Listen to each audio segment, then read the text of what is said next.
Hello, hello, hello. How are we all doing tonight? So, shall we?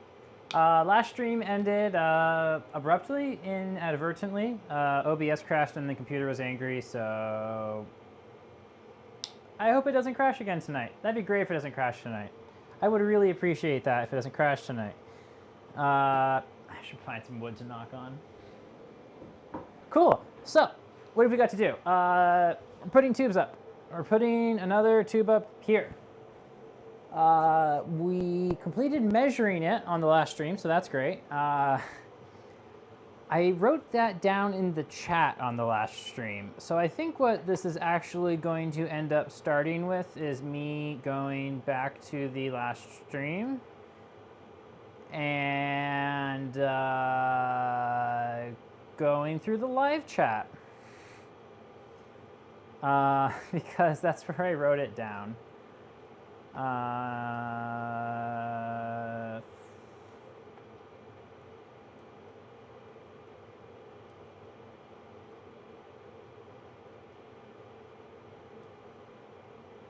Unless somebody remembers, that'd be cool.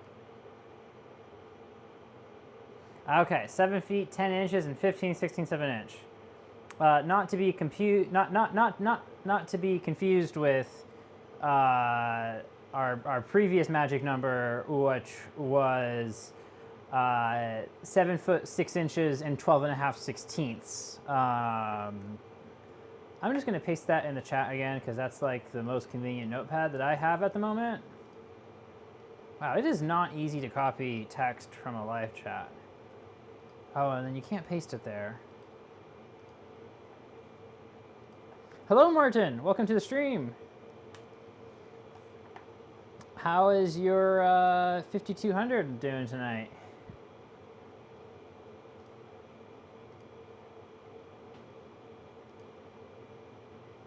Okay, close all these extra tabs I don't need. We did it. We got the number. We got the magic number. Now that we got the magic number, I think we're gonna set the camera up in the hallway and cut some pipe. Tube, pipe, something.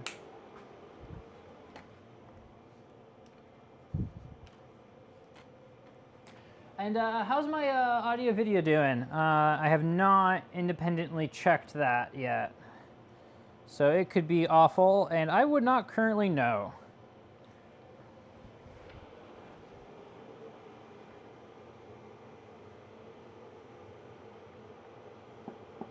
Let's see here. Oh, I need a USB cable plugged in. If the camera were plugged in, that would help a lot with getting the video to work. Is it plugged in? Is it on? Troubleshooting 101. More advanced versions of it. Is it plugged in? Are all of the pins actually making contact? And is the cable actually like continuity? Let's see here. That's in UVC mode.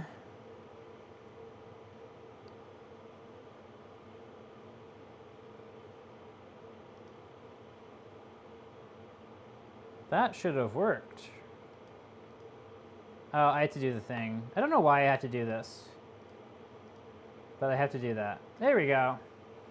Okay, 7 feet, 10 inches, 15, 16ths of an inch. So, what are we doing? We've got, well, you know what, let's switch back. We'll talk a little bit about first, and then we'll start cutting some pipe. So we'll grab a pointing implement. Where'd my yellow thing go? Whatever. So we need to go from here to here. The way this works out is the pipe basically can't be any longer than its final length to actually manage to install it, because we have to be able to push it back an inch into that fitting, and this fitting is very close to the wall. So there's basically no extra room here. So we have to nail how long the pipe is before we glue it up. What makes that challenging is that this wall is at an angle. So we've got this kind of annoying measurement to do. So last time we used laser tape measure, we put up a fitting where we wanted it to end up, and then we measured from there, face of that to the face of this, and then added 2 inches and 2 1/16 of an inch to the number, and that gave us the amount of distance the fittings on the end are going to take up. And it worked out really well for the last tube, so let's hope it works out as well for this tube. Should I double check this measurement first? Ah, yes. This camera is on a suboptimal camera arm. We'll do better eventually, but this is what we got right now. Bounce, bounce, bounce, bounce, bounce, bounce. Oh, that's annoying. Yeah, I feel like it used to be better. Huh, it might be because I have it flipped around kind of right now.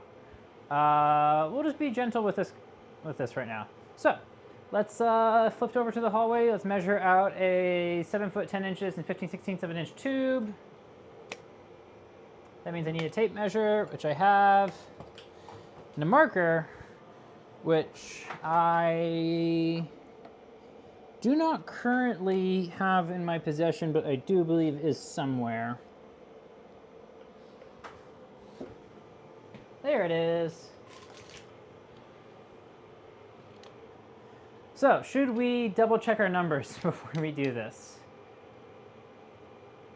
I mean, I figured it out last time, and I was intending to cut a tube of the dimension that I typed out last time. So, like, it should be right? Let's just shoot it with the laser real quick. It's fast enough to do that.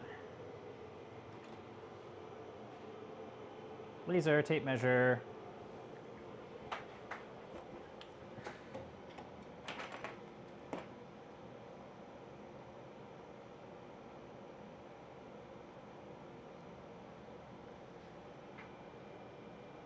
Okay, yeah, we got 7 feet 8 inches, 7/8 of an inch. We add our 2 and 1/16 inch to that, and we end up with 7 feet 10 inches and 15/16 of an inch. So, I believe we are ready to do it.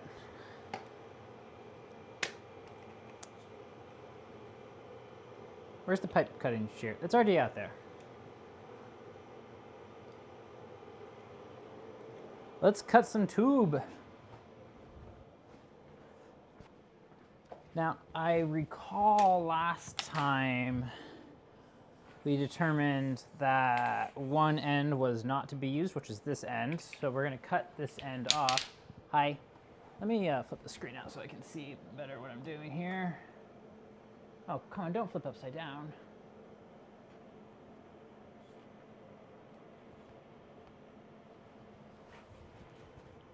Hi.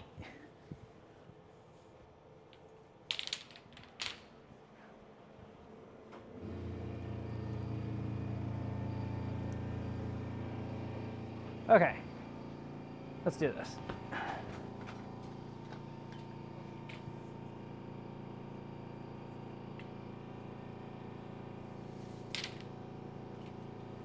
Seven feet, 10 inches, and 15/16.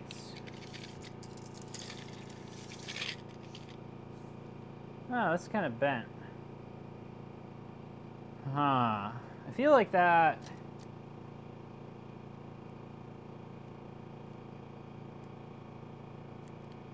Because, like, a lot of times these tape measures are designed to be bent, or, like, are designed kind of with, like, whatever bend or tolerance they have in them.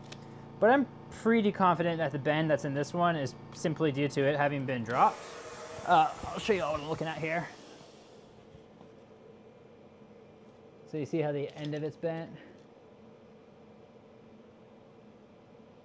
So we're gonna check this against another implement. That might explain why the last one felt like it ended up just a tiny bit. I dropped the tape measure. That might explain why the last one ended up a tiny bit short. So DigiKey ruler, which I also dropped. I gotta stop flinging things about to show you all on stream. Maybe I'll just stop dropping them. Oh yeah, that's short. Yep, that is not supposed to be bent. Yep, that's short. Okay, so we'll unbend the tip of this tape measure. And that will improve our accuracy, or I guess precision. Right? Probably both. I want my Knipex flat pliers. Flat plier wrenches. No, I'm actually surprised at how little I've used this particular tool, my flat plier wrenches, considering I'm doing plumbing. But yeah, I love these things so much. They are so great. So they're not like textured in the dress, so it doesn't damage fittings when you use them. But as you push on them, it closes the jaw, right? So as you go to turn something, it's always self-tightening. So compare that to like an adjustable wrench, which just wants to round off whatever you're using it on. This does a really, really solid job at grabbing it, keeping that from happening.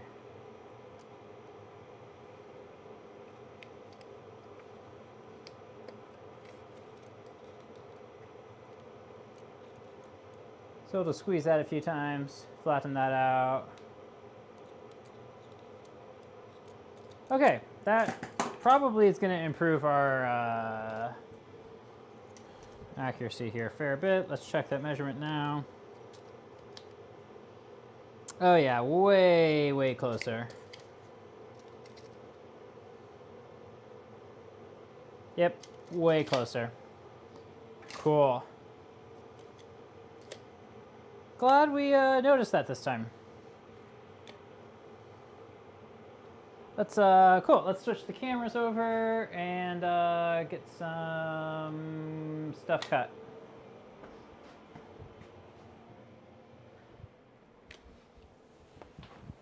Hello. So I don't know if you can see this or not, but this tube is like, you see how spinning around and draw in a circle, so it's not, it does have some bend to it. So we're gonna kind of lift it up like this and just let the bend kind of hang low, I think. Because that'll, that's one of those things that can also throw a measurement off, so. Actually, if you pick it up and let it hang low, that's gonna throw the measurement off. So we'll, yeah, we'll go with the bend facing up, and then that way it kind of just, the gravity pulls it down and straightens it out for us.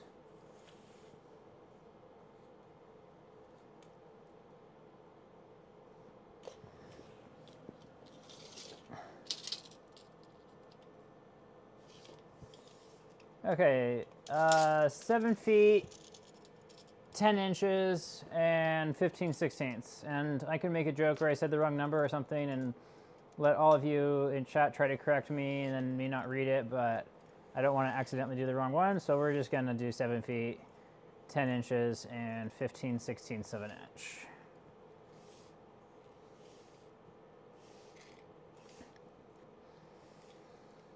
If I had done this in a more reasonable order, I would not have to be trying to use such precision to get these tubes lined up nicely. Oh, darn it, it fell off at the end. Let's see if I can recover this.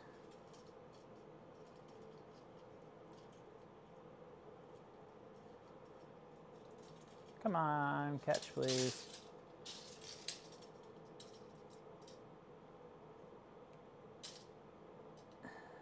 Come on.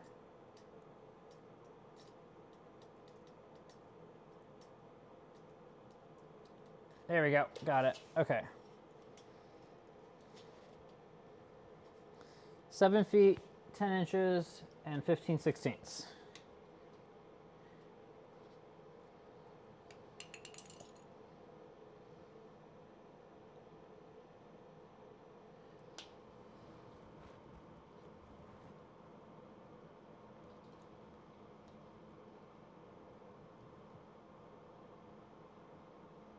Okay, we want to go right in the middle of the mark we made. Cool. So, you know what? I'm just going to just sanity check that one more time just to make sure. 7 feet, 10 inches, 15/16. Okay, anybody have any objections? Type it in the chat and I will check real quick before we actually cut. Hey, first time drawing on myself this stream. Okay. Y'all got anything to say? Well, I don't see anything yet, so hopefully I'm not making a mistake.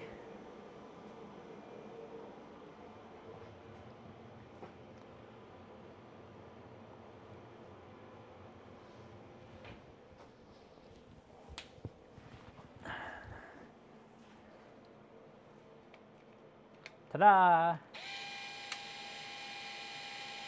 Love this tool so much.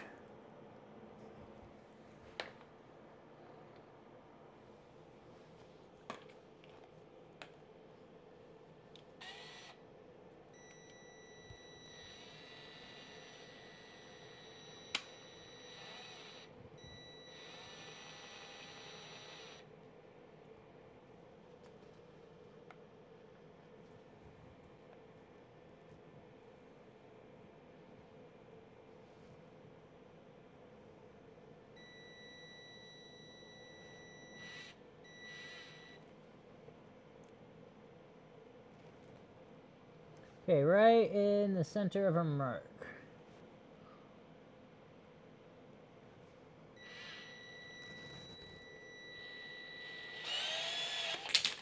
There we go.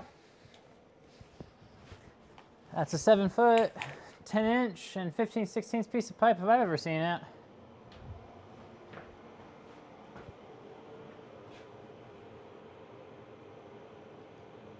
Hi. Okay. So we're gonna glue up that end first. We've got a strut clamp right there to kind of hold it for us while we're up there. So that means that our next move is to get our fume extractor all the way set up. But we'll move the camera out of the way. Well, move the camera closer so the cable's closer to the floor so it's less of a tripping hazard.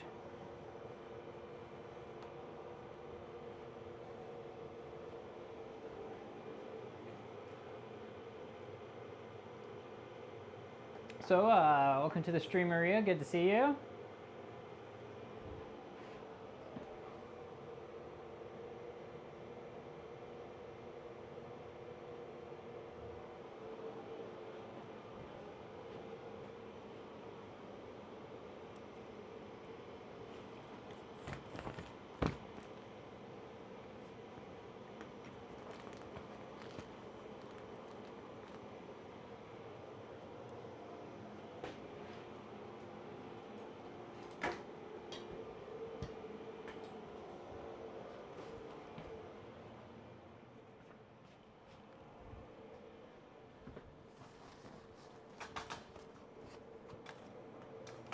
Oh, we lost the camera.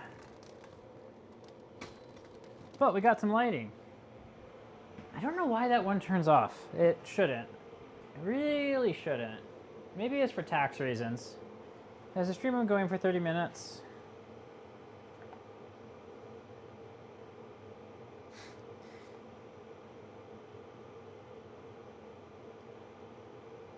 It's not been 30. Is it 25 or... Maybe it's 25 minutes. So there's this, so in some countries, video cameras are taxed differently than film cameras. Or sorry, video cameras are taxed differently than photo cameras. So you, and the definition of a video camera is something that can record for more than 30 minutes. So a lot of DSLRs have a 25 or 29 minute recording limit so that they don't count as video cameras. And I think the 6D, which is what that one is, Canon 6D, which is what that one is, that's a pretty old DSLR. Well, not that old, 10 years old. That's pretty old. Is one of those. But the R6 that I'm using as this camera is much newer and fortunately is marketed as a video camera, so they don't have a stupid limitation like that. And it is stupid, I think. Okay, another thing we have to do is clean up the end of our pipe. So we'll just make that easy to do. Really? Oh, I must have unplugged it. Okay, that's fine. Let's turn our extractor on. So we gotta flip the plug around over here.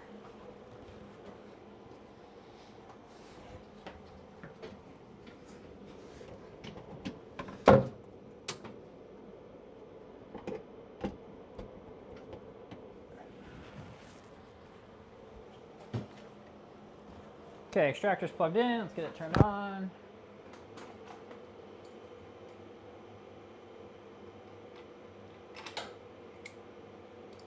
That turn it on? Should have turned it on.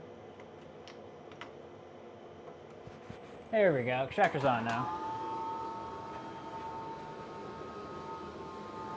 I'm using this to collect the dust as I file it. And I have it down here so that I don't have to be up on the ladder while filing it, because I just don't need to be.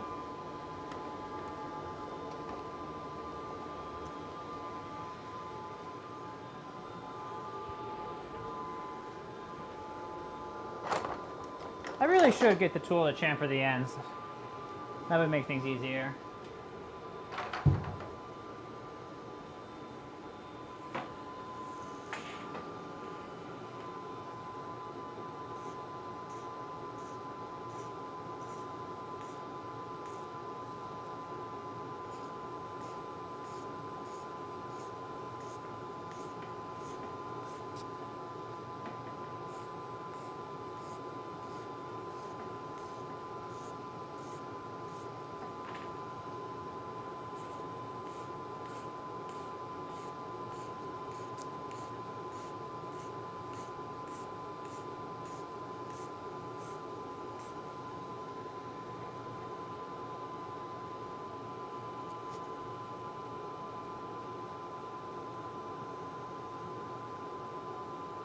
So Martin, if you're around, what's this event you're thinking about bringing your 5200 to? I love bringing microscopes to events. It's like so much fun. People never expect an electron microscope to show up.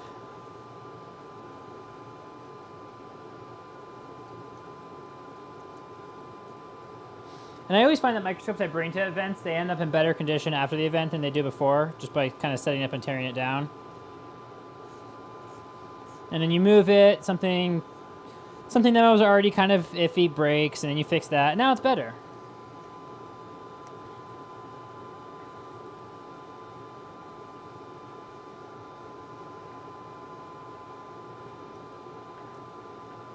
And we also want to chamfer the interior dimension.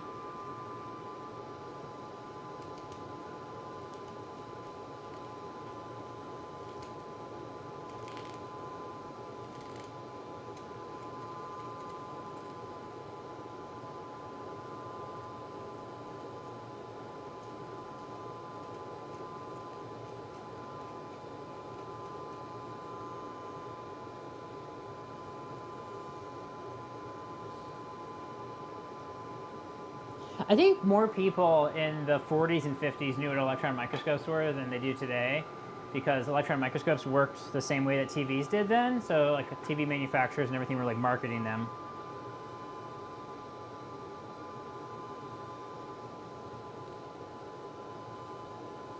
Like RCA had a huge electron microscope division.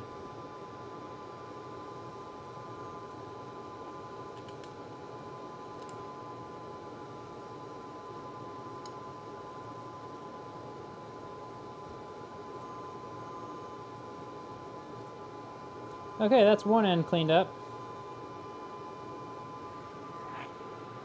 Let's flip it around without hitting anything. Ah, not to scale is a great theme. Soak. Is it held at the hot springs in Oregon, or?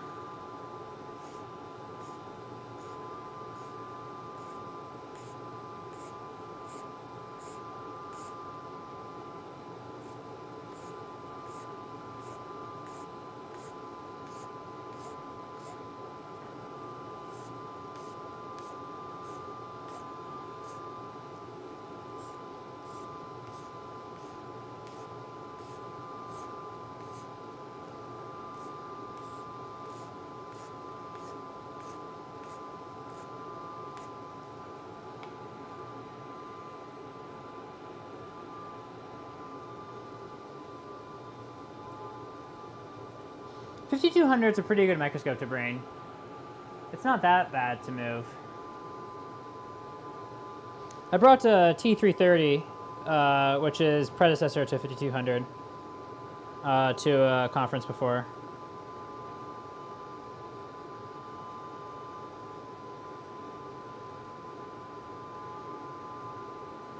Chaos and Order, Cryptic Curiosities, Not to Sale, Side Quest, and the Musical. I mean, honestly, I think electron microscopes qualify for all of those in some way, shape, or form. I think Not to Scale would be a fun theme for an entire event, you know? There's so many things you can do. Like, this room is Not to Scale, you know? The whole optical illusion.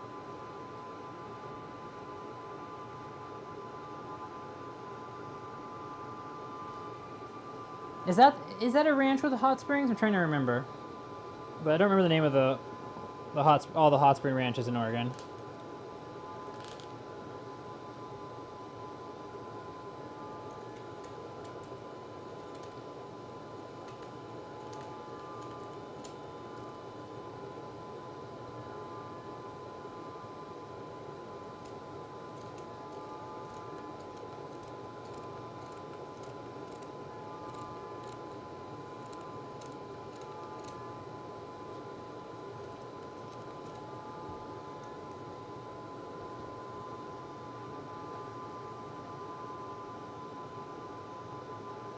Oh, you want to move? Oh, gantry and the pickup truck. That's certainly a style of moving it.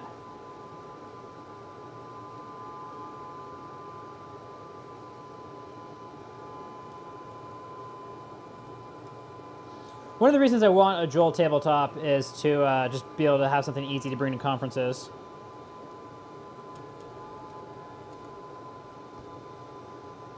If I had a Joel tabletop, I would bring that thing so many places.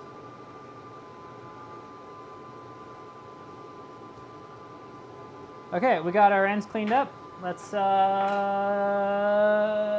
get set up for gluing, I think. Put this up here to hold it in place for us.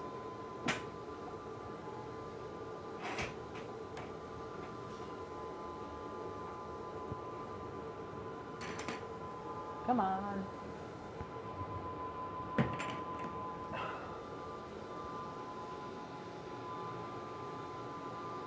Ah, okay. Yeah, that sounds like a fun place. When is it?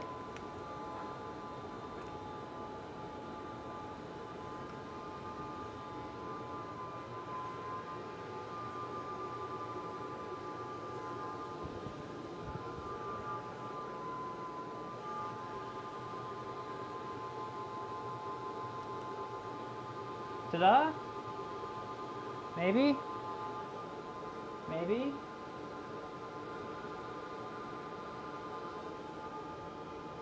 Ah, camera fell asleep. There we go.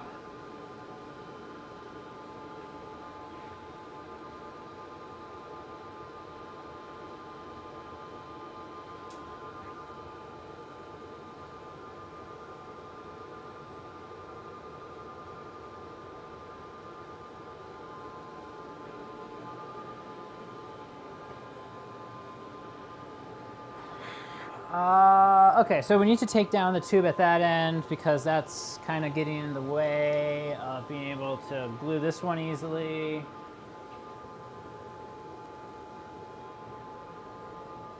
Just see if the distance looks right now. Yeah, distance looks right. I think we got the length right. Or we got the length close to right.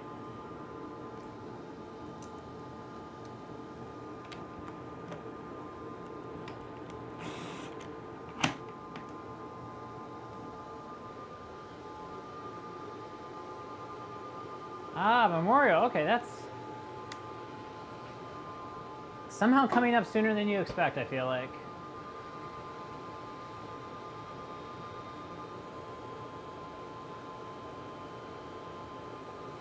Give you some time to get the microscope tuned up and set up.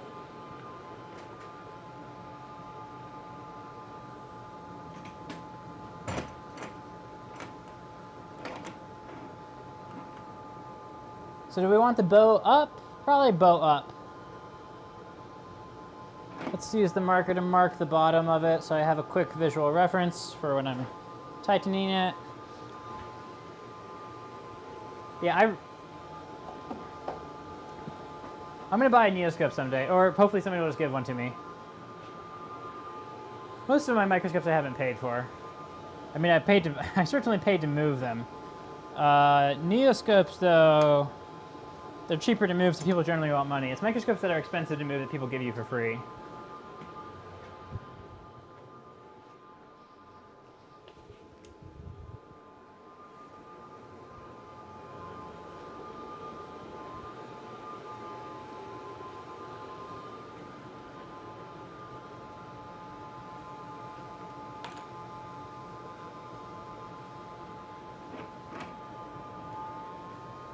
Okay, so I'm marking the bottom of my bow.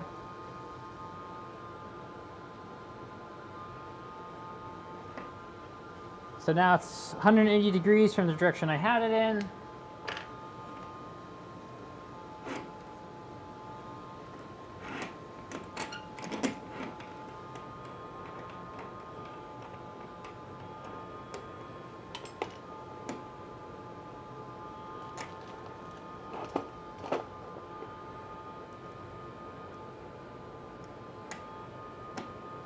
Okay, so I'm gonna get my jars of solvent and glue opened up.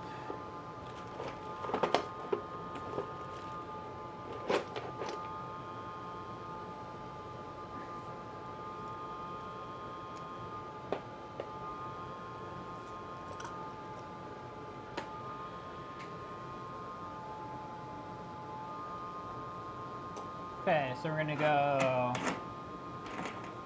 So now I got that opened up, we can take this out.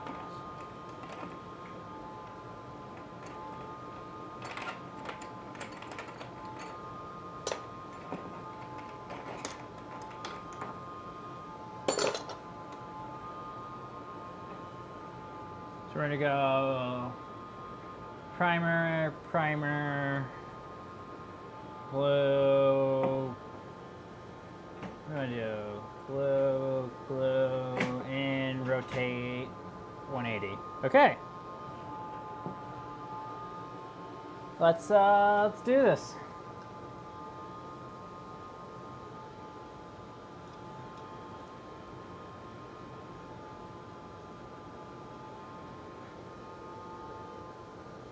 Primer.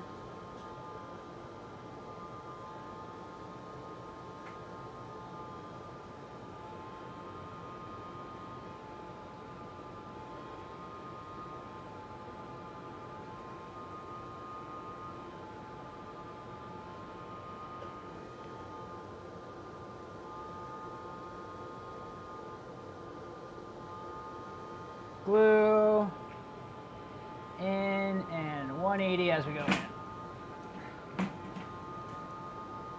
Okay, that went pretty well.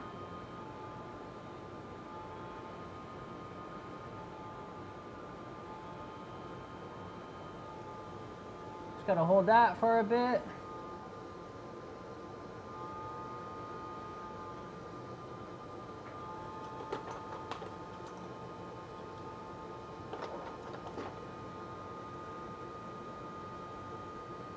And that's fine.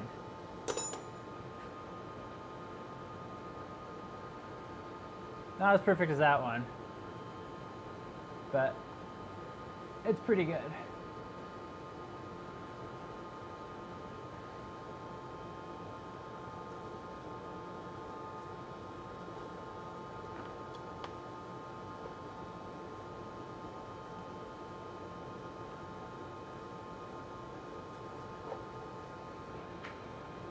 There we go.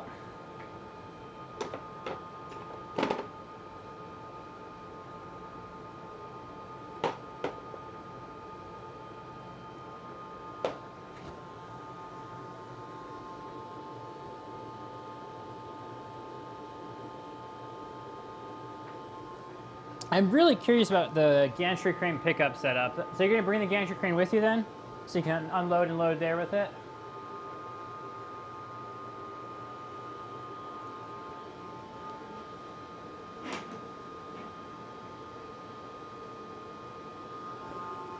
Okay, let's see how we did.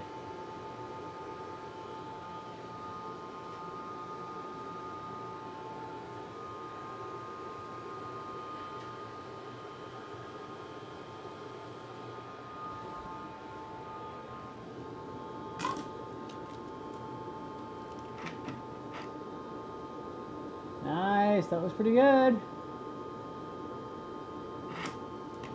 Okay, so then we're gonna glue a 90 on there.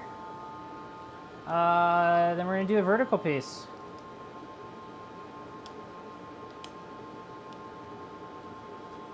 Let's go ahead and just figure out the length of our vertical so we can do kind of all of our gluing at once there.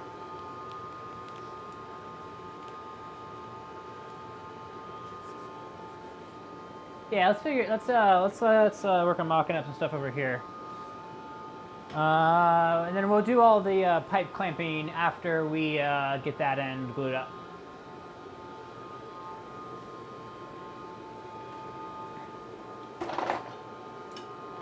What am I caught on? There we go.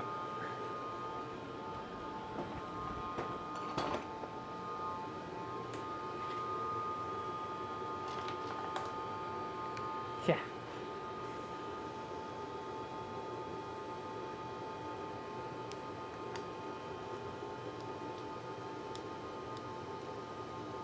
Oh, a wood gantry. That's an interesting idea.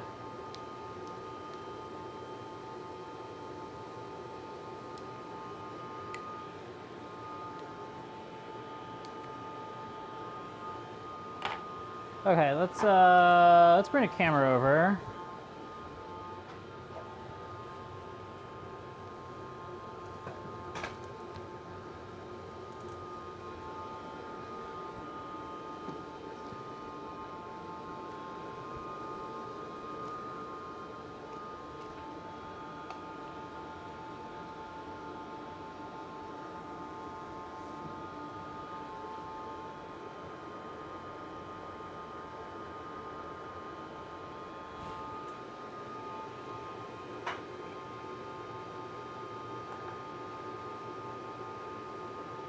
I like just going up and down, you know, instead of having the gantry roll around or something.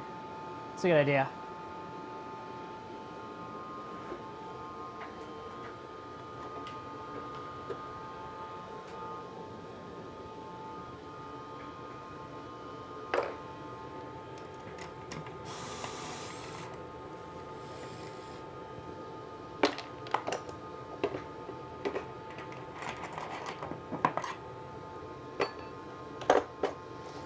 So this particular fitting is one that I have found to just be kind of loose and it fits, so it's good for mocking stuff up with. Oh, I say that and then it's not on this piece, that's funny. Okay, well, it's there. That gives us something to work with.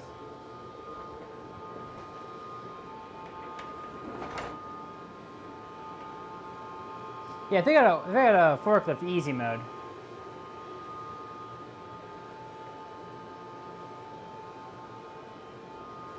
Okay, let's put a valve on there so we can see what that looks like. Where's the other half of this valve? There it is.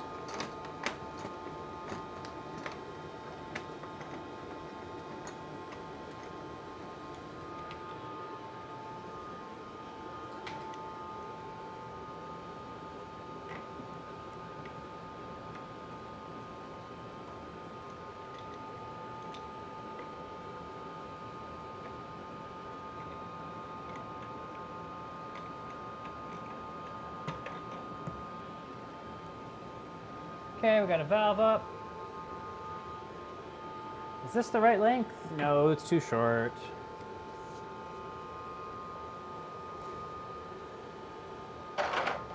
So this doesn't have to be as precise as the rest of our work, fortunately.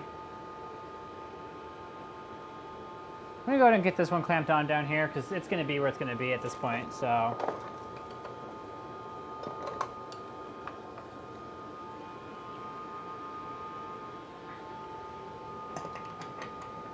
How much the 5200, can you split the console on that one? Like split the console from the column?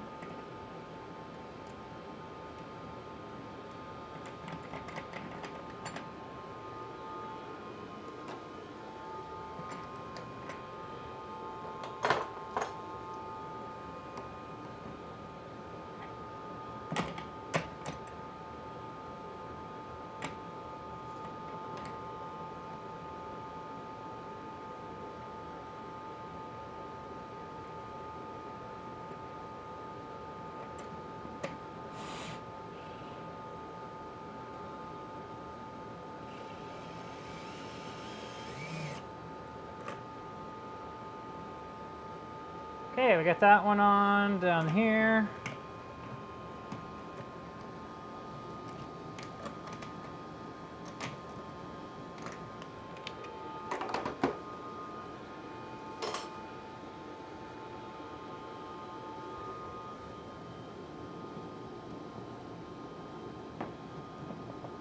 I trapped this tube behind it. I should probably fix that real quick.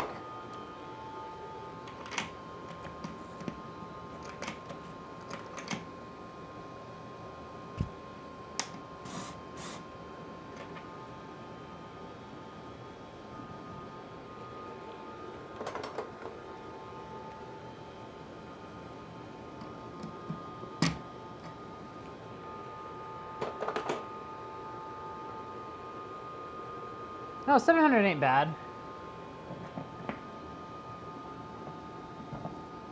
It's like just enough to be annoying, I feel like. I mean, if you've got enough people, if you can figure out how to get 8 people lifting it at once, that's not bad. Like if you're like all picking up on something, I don't know.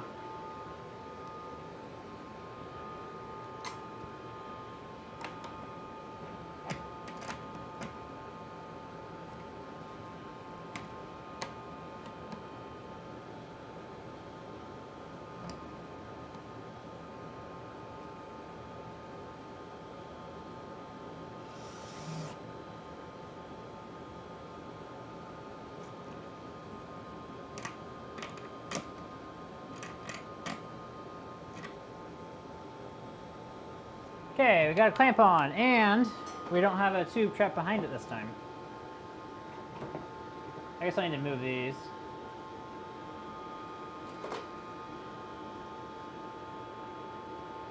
Okay, so now we want to figure out how long we want our next piece of tube to be.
Yeah, you have to trust those 8 people for sure.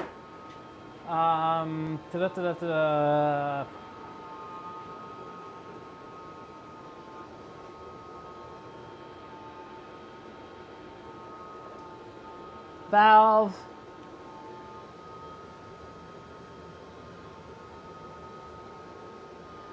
That's an ugly piece of tube. That's better, I think. This one's pretty beat up too.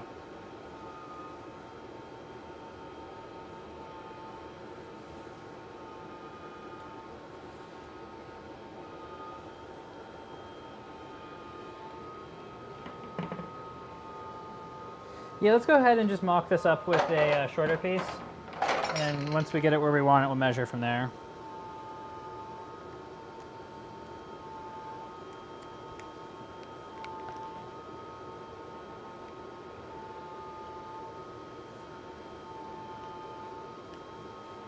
Let's get a clamp on it.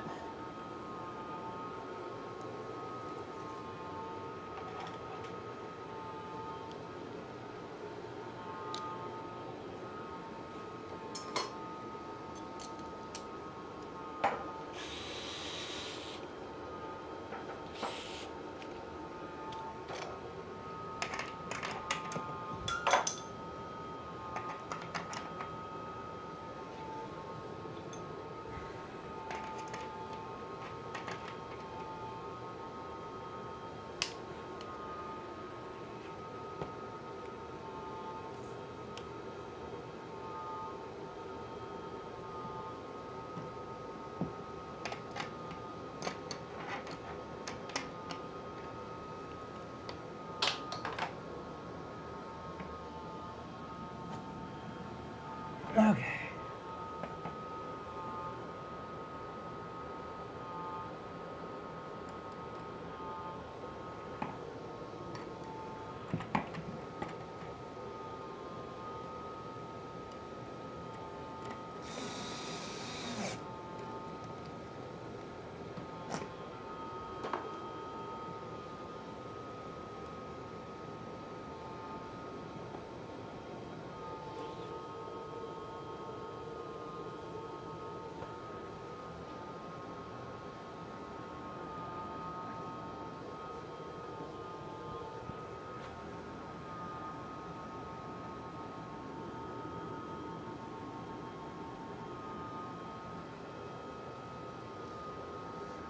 Did the spacing here actually end up wide enough to have them side by side?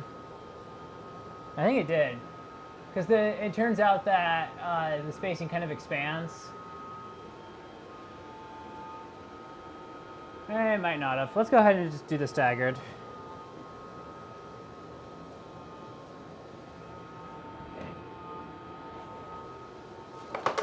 Because of the angle of this wall, the spacing kind of changes on us.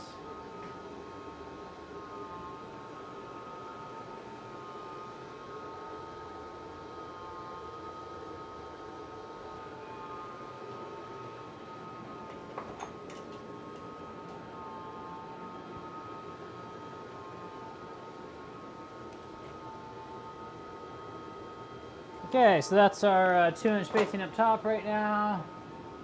Just eyeball this in.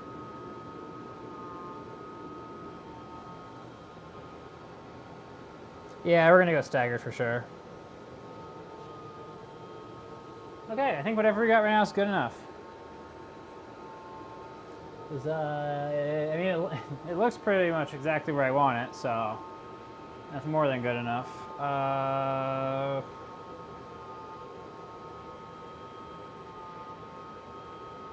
Okay, let's get that measured, and then we'll add our offsets. Do I want to try to do laser on this?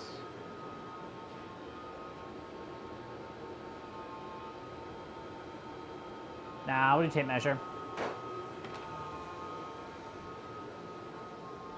Which I left out here.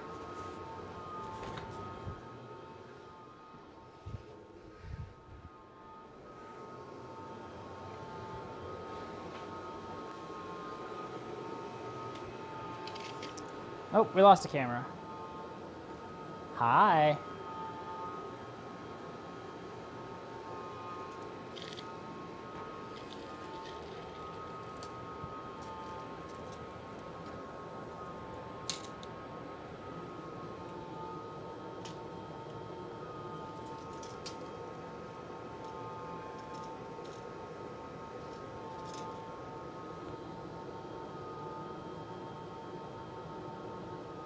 $43 1/4.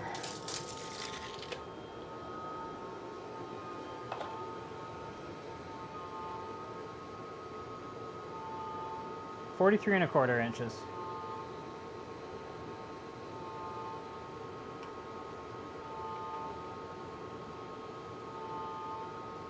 $43 1/4 inches.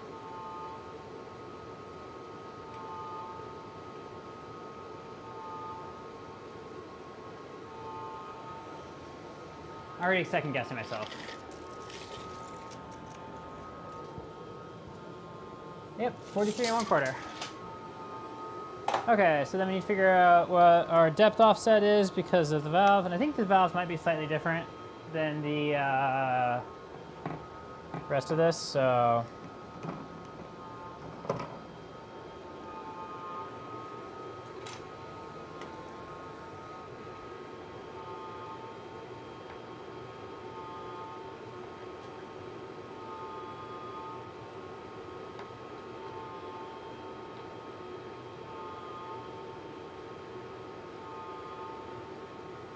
So, let's see here. Oh yeah, these are deeper. Oh, only by, okay, yeah, they're, okay, so we need to add 2 1/16 to 43 1/4, so that gets us 45 and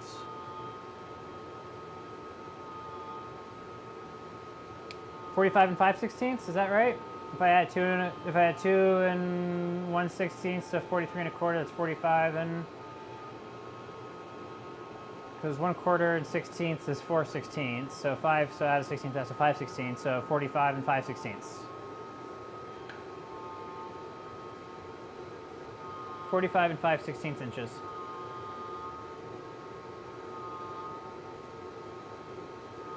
Oh, beat me to it, Maria, thank you very much.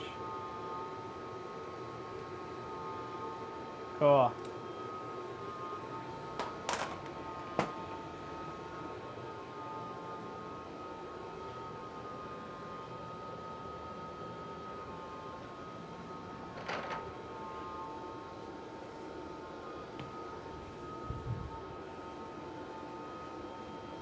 Okay, so that end looks like shit.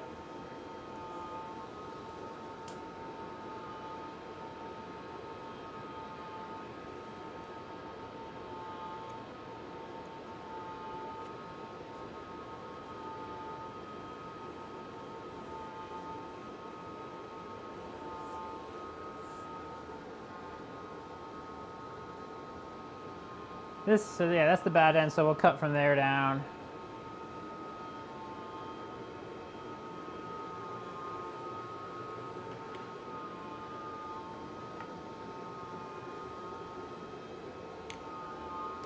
Okay, 45 and 5/16.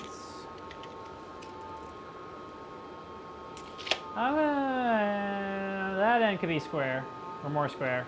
Let's square that end up.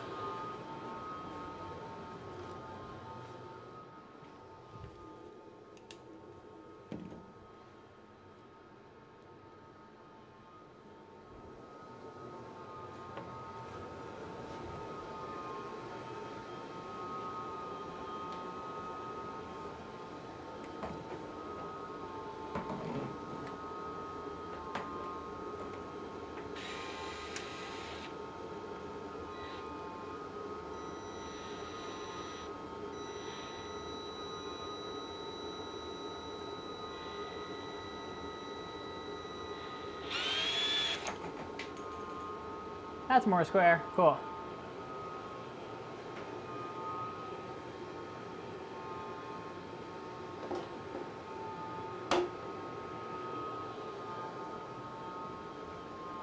Okay, let's bring the fume extractor down here for some. Well, actually, no. Let's get this measured out first.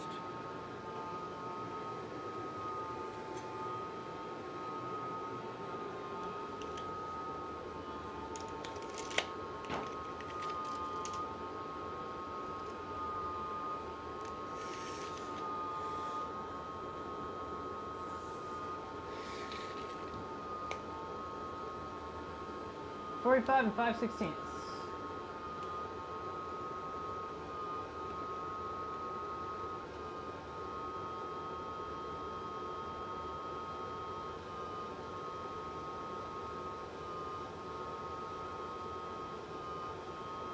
Okay, and we're gonna cut in the middle of our mark.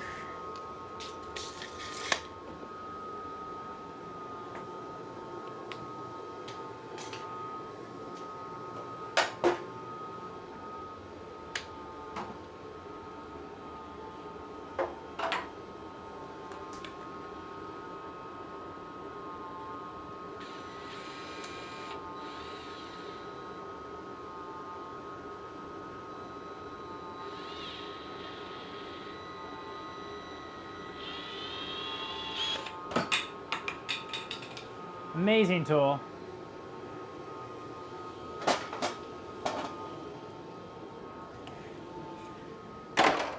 Okay, let's get these ends cleaned up, and then let's get this glued up. We'll glue on the union first.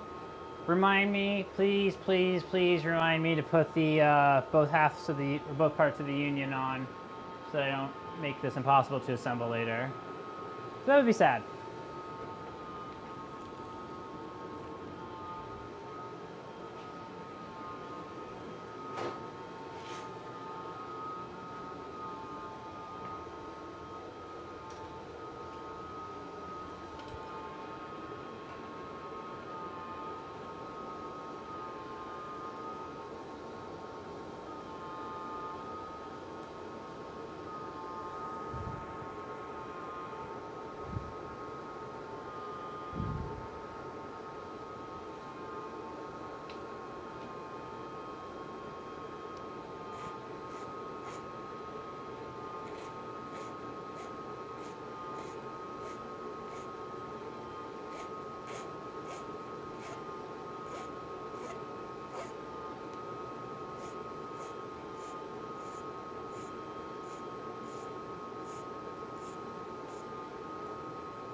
So when you cut it, one side on the inside is fine, there's no lip on it, because like the shear blade kind of came this way when it was cutting it. Or nope, sorry, other way, other way. So if you look at this,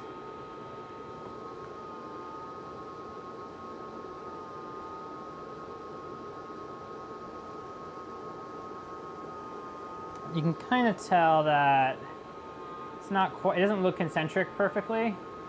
And that's because when the shear blade came and cut it this way, it like kind of distorted the plastic this way. So there's no lip on this side of the inside of the tube, but there is a lip on that side. So I want to get rid of that lip.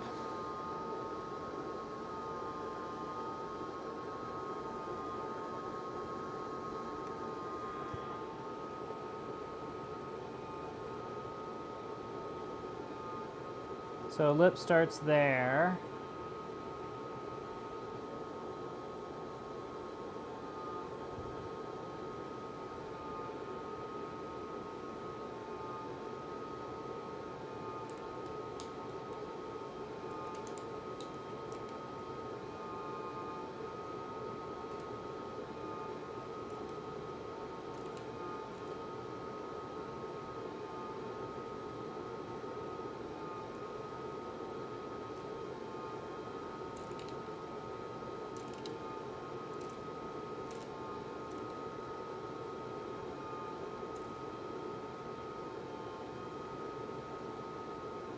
Still a little bit of a lip.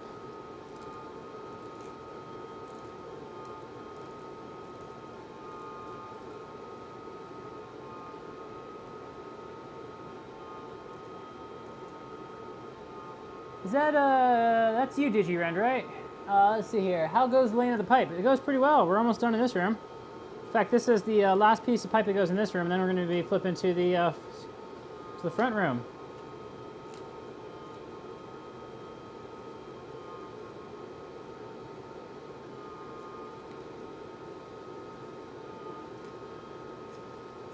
Doing this with the camera in between me is interesting.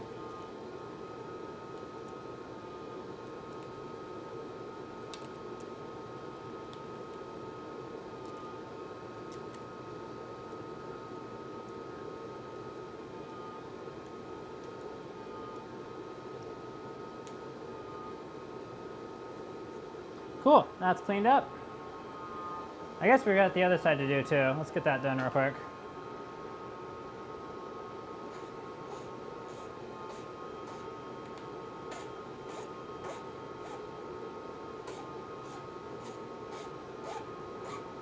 How good of a job is autofocus doing at keeping this in focus?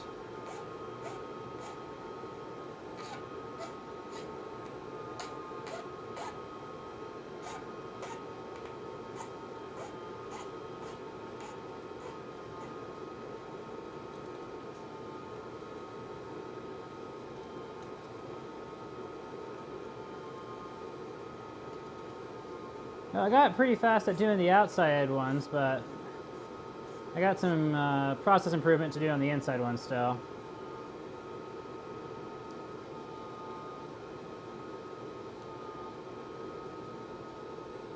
Oh, if I catch it just right, actually.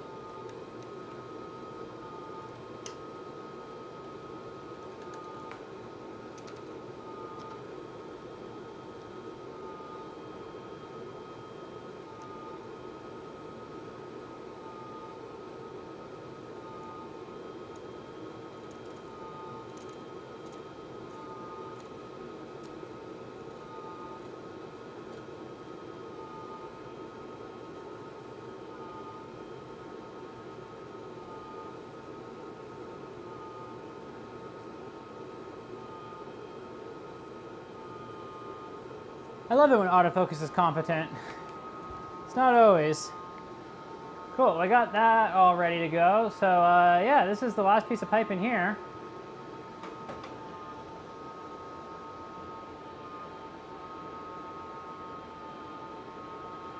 So all we gotta do is get this piece, gotta get that 90 glued, gotta get this glued, gotta glue that on the end. Order of operations here.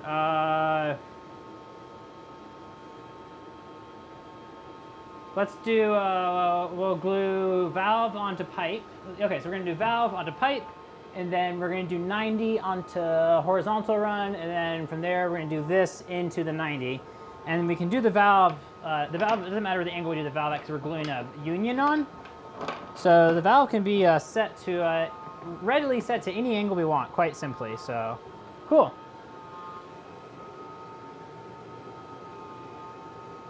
Okay, oh, y'all, chat blew up, I love it.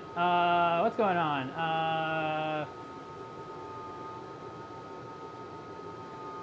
Have a good night, Martin. Thank you so much for joining.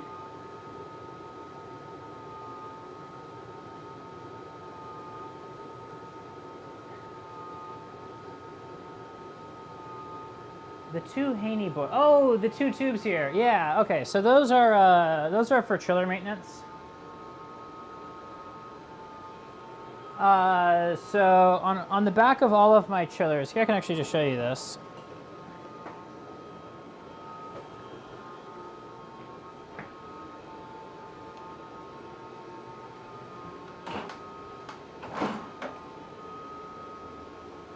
So you can see on the back of my chiller there, I've got, that's the input and output.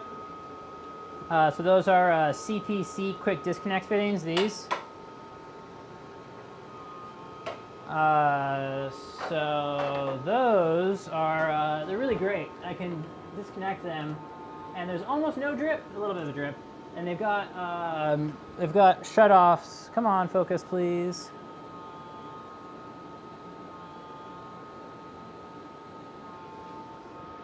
No, no.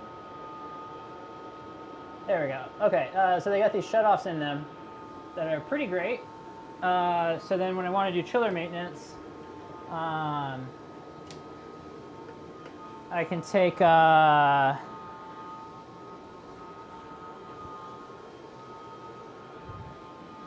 this one. So this is the loop back tube. So this one plugs into the chiller like that, and then just flows it back through itself. So I can use this for when I'm testing chillers, flushing them out, doing CLR cleaning or whatever. And then this one is a little bit different. This is the draft tube. So when I want to draft so when I want to take a chiller and have it, so when I want to, so I got the chiller basin and it's got the the inlet of the pump that pulls all the water up. And when I want to, instead of taking water from the reservoir and pumping that through the tubes, when I want to take like fresh water in from like a 5-gallon bucket, this is the right diameter tube to stick up the input tube, and then I can take this and stick it in a bucket so I can pull water in through the chiller, or pull water in. Yeah, that's the chiller maintenance tubes. So that's why they're on the wall in the chiller room, is because they're used for maintaining the chillers. And I love it when you all ask questions. Almost never a dumb question, so.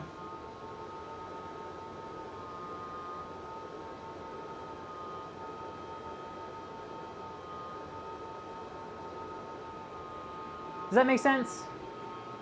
If you have any more questions about those, please let me know. It's a crazy straw for a chiller, exactly. You've nailed it. Auto. Auto gets confused. I had to tell Auto what to focus on. This camera that I'm pointing at, that is a Canon 6D Mark I. It does not have autofocus during video. So it doesn't have autofocus to confuse. So that's why it's kind of the wide angle shot that I leave relatively stationary. That's a R6 Mark II, which is a very nice platform that's got autofocus pixels built into the sensor. So it's very accurate. It just doesn't always choose to focus on the right thing. Reminds me of somebody I know. It's me. I'm the person I know who's pretty accurate but isn't always focused. Cool. Let's get that out of there.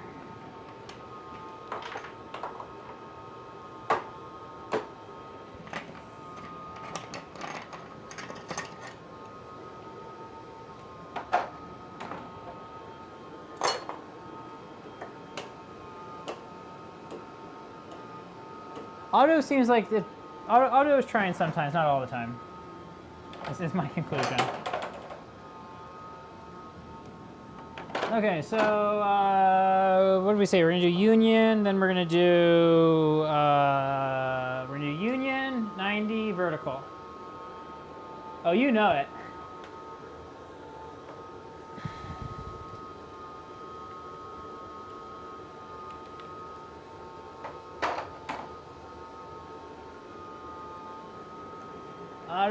Auto do be getting confused.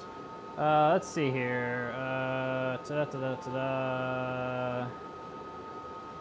Both these ends look good. Yeah, they look pretty good. Cool. So I'll just show you a bit how these union valves work. So it's 2 pieces on each end. We got a O-ring right there, so that O-ring seals against the surface on this piece. So that's why it doesn't matter what angle we put the valve at, because that will seal whatever angle, and then this comes down and tightens it all together.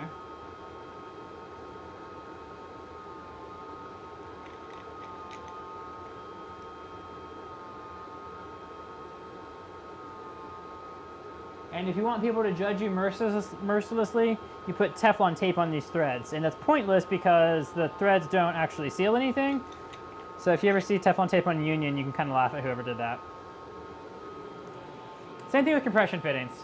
It's always like, why did you do this? Why did you put tape on a compression fitting? Okay, let's bring our extractor in.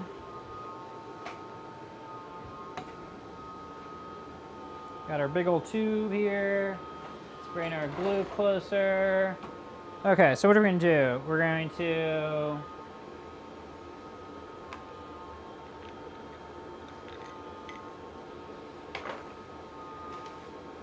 union fittings are a wonderful invention. Okay, so we've got a tube here. We're gonna maybe figure out a way of getting it to kind of hold itself up or be held up by something. Hey, look at that. That's pretty convenient. Okay, so we're gonna go primer. Let's just put this on now. We might lose it later, but. Okay, so we're gonna go primer, primer, primer. So there's gonna be a switching hands. Okay, yeah, that's doable. Cool.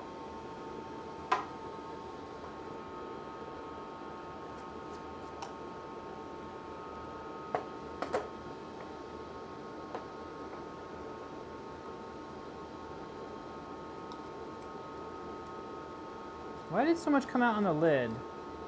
That's weird.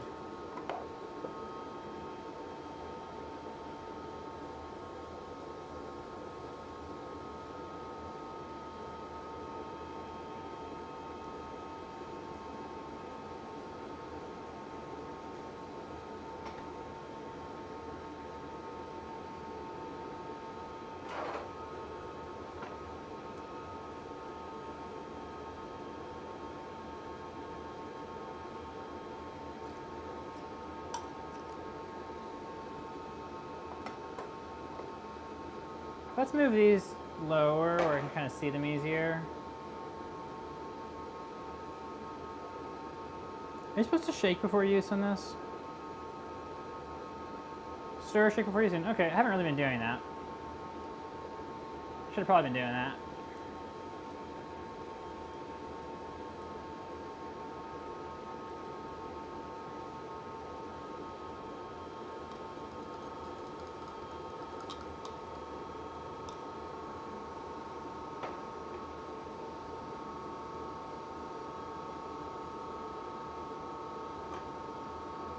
Okay, primer.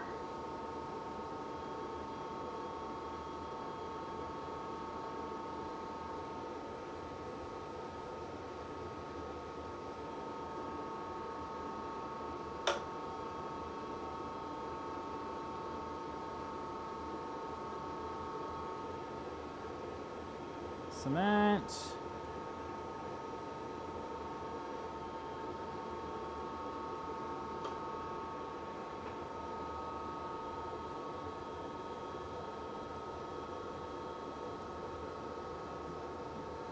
There we go. That was a good one.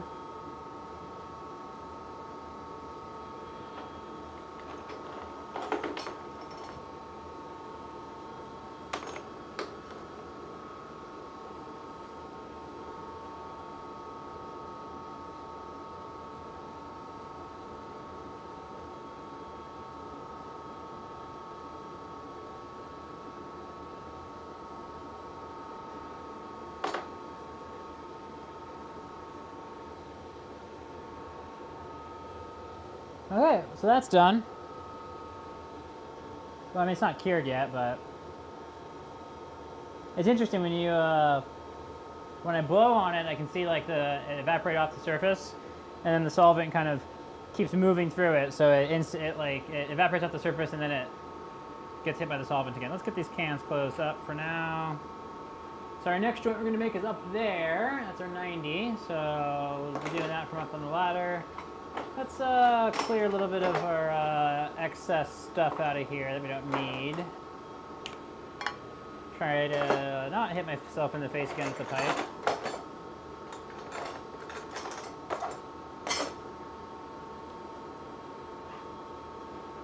Good morning, Peter. All the way from the UK. This is now an international live stream. We got West Coast, Central, and UK. We're doing pretty good.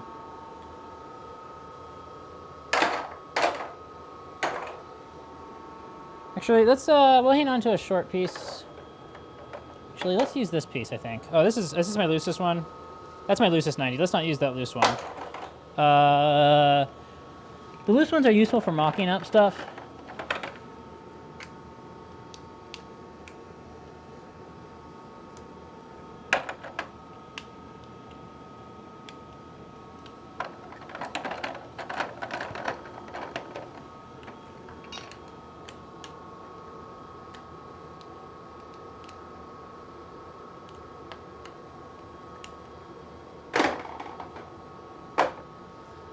Okay. My face is not a union fitting. You are correct. Okay, let's, I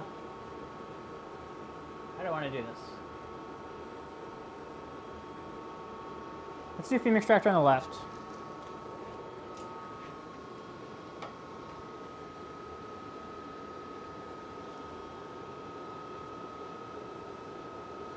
It's not quite dry yet, so I don't want to just slam that into that yet.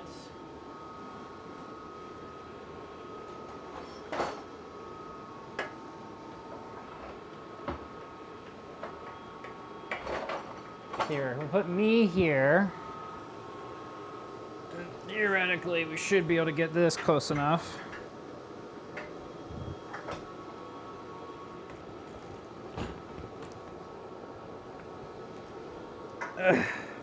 Come on.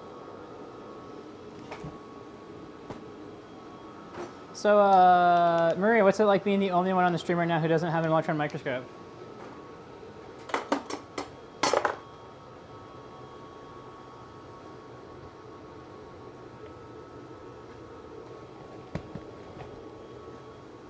Yet, I think? I don't know. I think yet.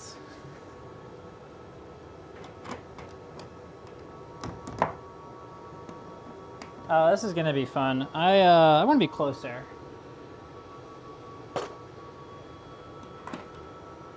I'm also gonna go ahead and clamp that down so I have kind of something better to work against, but I'm also gonna move it over first. Oh, I guess you just So, do you just have one at work then?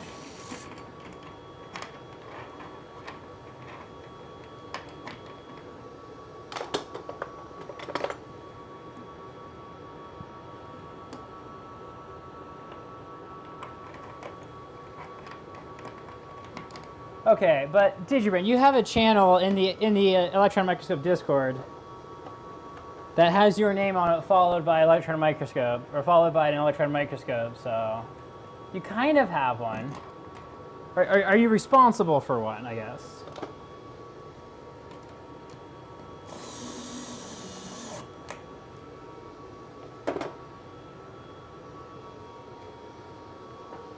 I think I would rather be where the tube is.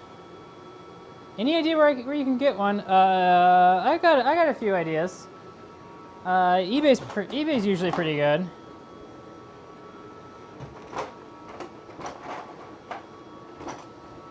Berkeley's a pretty good place to get one. Okay, I can work with this, I guess.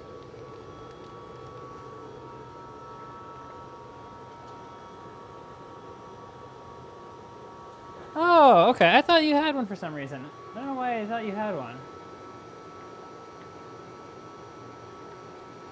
Am I confusing you with somebody else? Are you?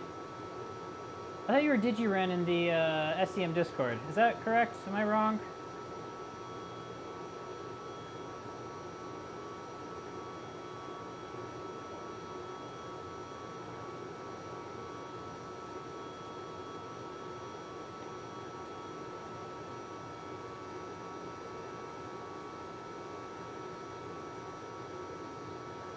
Okay.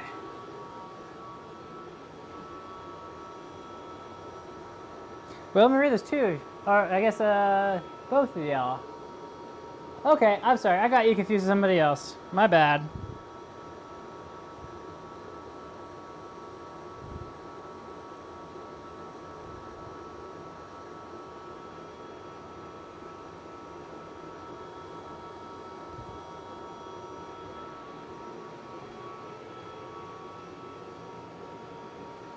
Oh yeah, I definitely want to do some teaching sessions, just covering stuff in person and oh, I remember the ping one now. Okay.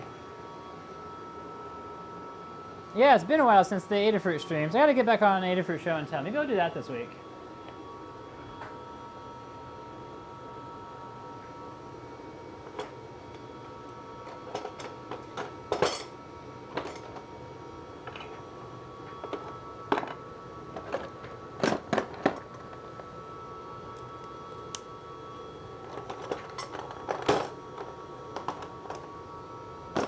Those were years ago. Those were many years ago.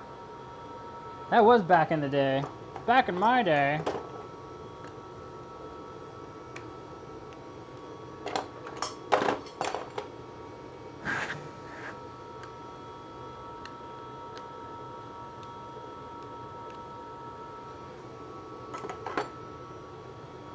Okay, so we're gonna put that on. We're gonna end with that pointing down.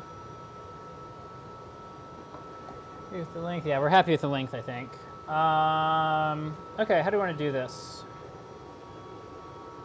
Kind of an awkward angle, so we're gonna left-hand it, I guess. So we're gonna go primer, primer. Get the right amount of glue, glue, glue. Put that swapped in, 90 in, and maybe more than 90, because that does make it nicer when you do more than 90. Cool, let's do it.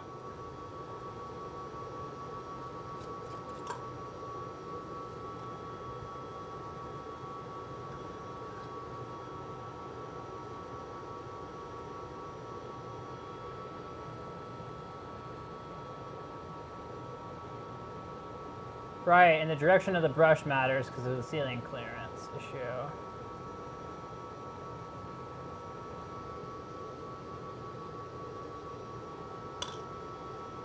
Oh, I didn't open this one first. Okay, we need to redo the primer. This primer needs to be liquid when it...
There we go.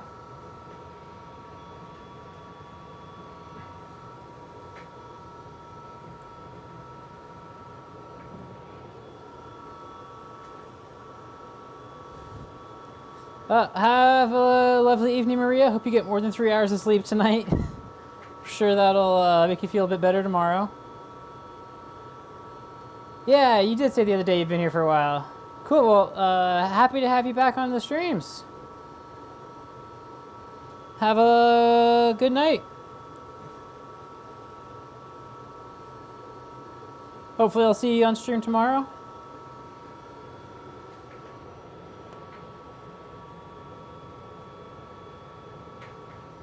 Okay, look at that. We got that done.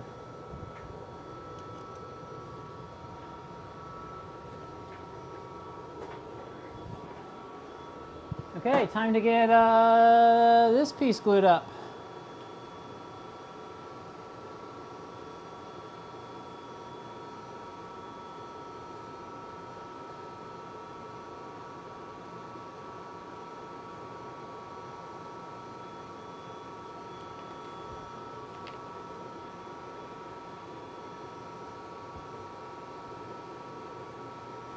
How'd I get drywall on this?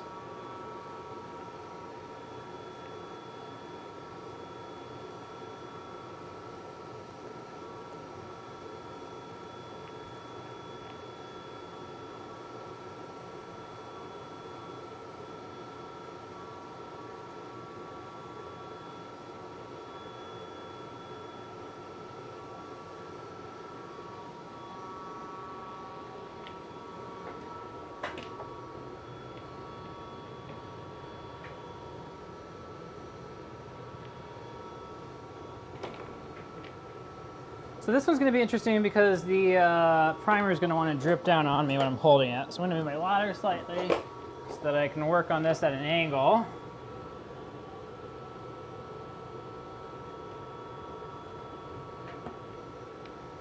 So we're going to go primer, primer, glue, glue, and then we're going to bring that up, and then we're going to go in, and we're going to twist as we go in.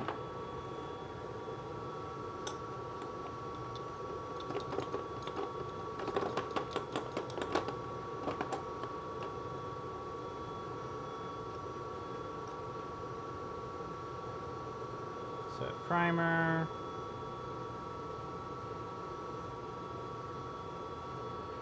primer,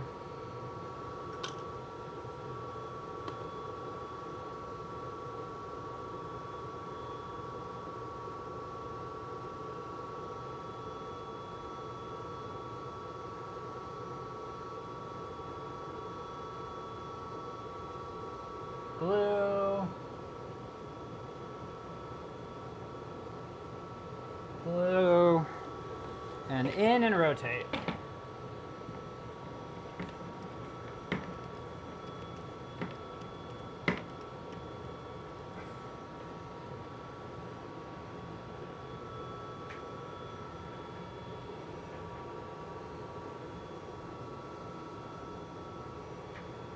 Okay, there we go. That's all the glue in this room. So we're going to hold that up for a sec. Do what very carefully?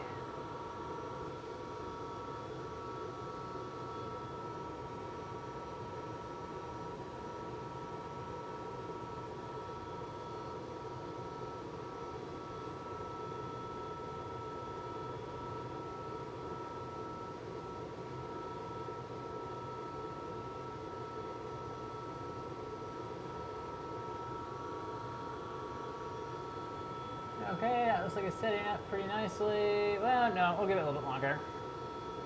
We can get these closed up though.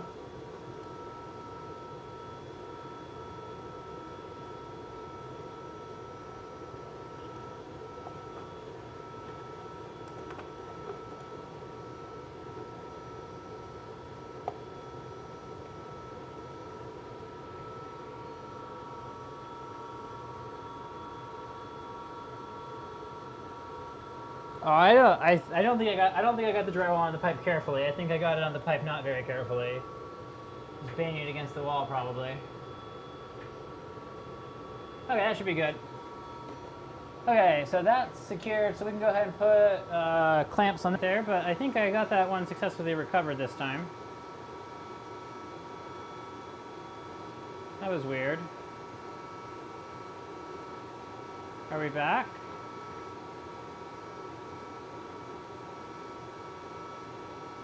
Hello?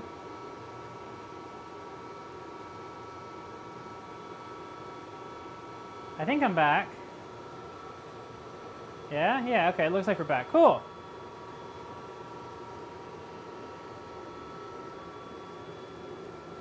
check that out. We got 2 pipes up. That's looking good.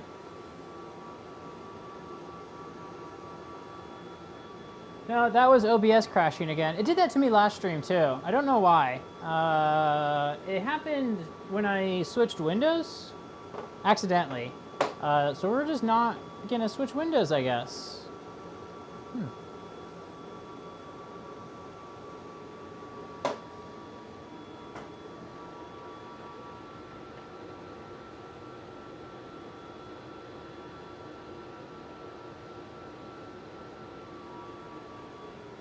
Okay, let's put some strut clamps up.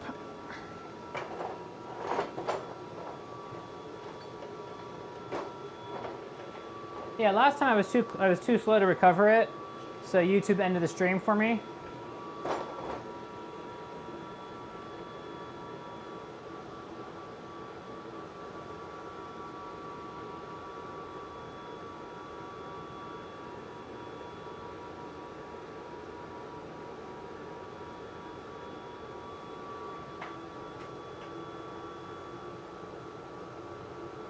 That should actually be pushed back that way some. So that means that those clamps over there need to move to the right some. Which is, yeah, I think they need to move to the right. Or that's just the residual stress doing that. So here, let's show you what I'm looking at right now.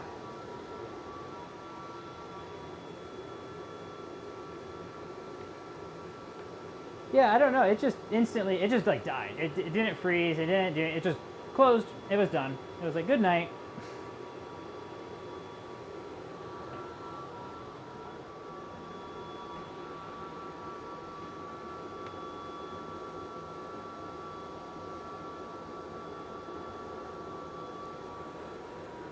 So looking at the ceiling here, kind of see that this one here, it's doing a little bit of a wonky thing there with the angle of the pipe.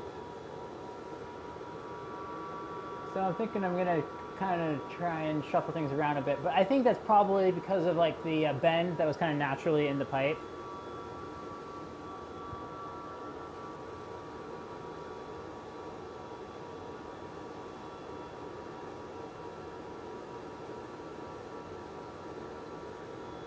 So yeah, we're leaving that left one alone for now while it dries, but the right one was done not tonight, so it's very dry.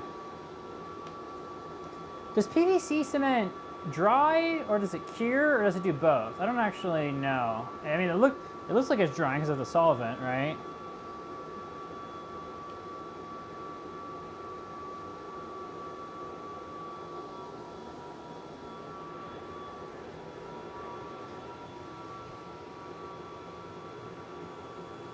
Okay, let's switch back to this one.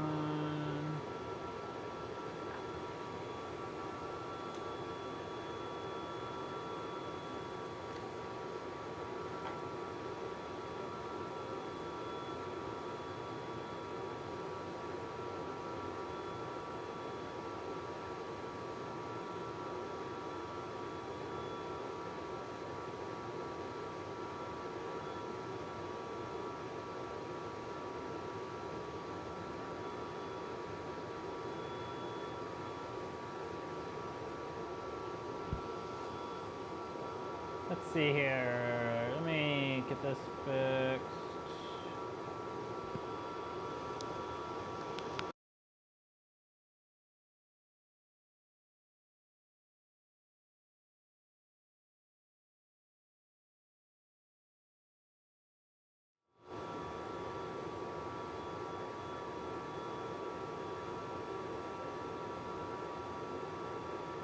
Okay. Is it gonna actually work as a camera this time if I wanted to? That'd be cool. I'm trying to see if I can get the mobile iPhone camera thing working, because it's pretty cool. It lets me use my phone as a webcam.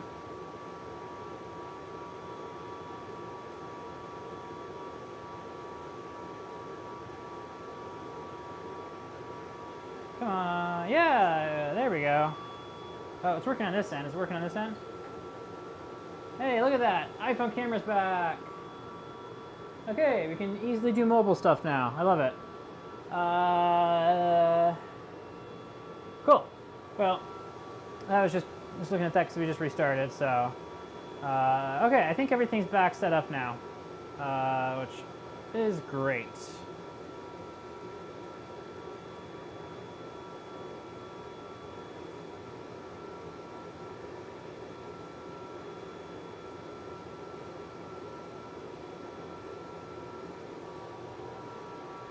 Okay, we're back. We're all the way back. Let's grab as many strut clamps as we can find. We need 1, 2, 3, 4, 5, 6 clamps. Okay, I've got 3 clamps. Only 2 of the nuts. Nope, I got 3 nuts too. Okay, 3 clamps, 3 nuts, and then 3 bushings maybe?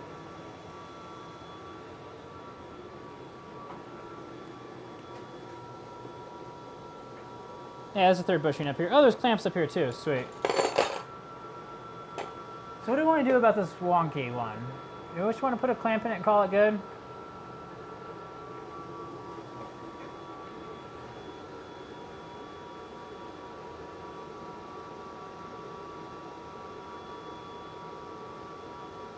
Why is it doing that? I don't get it.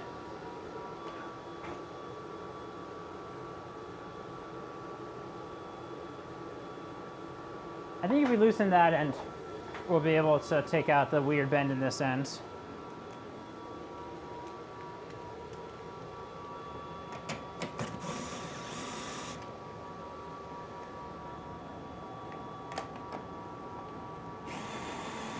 This is one of those moments where I'm glad I'm as tall as I am, because I can just reach the ceiling.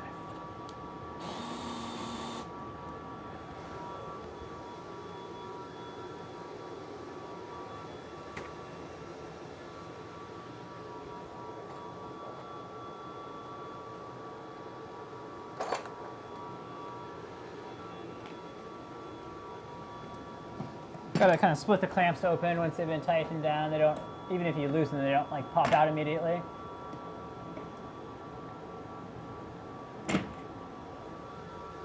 Okay, so that loosened that up.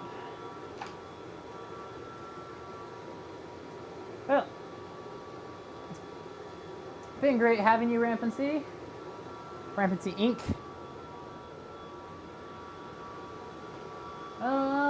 That kind of freed it up some. Interesting.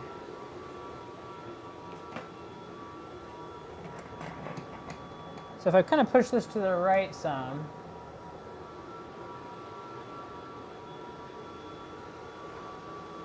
that improved the situation a fair bit. Okay, so we'll start with that loosened before we put those clamps on this side.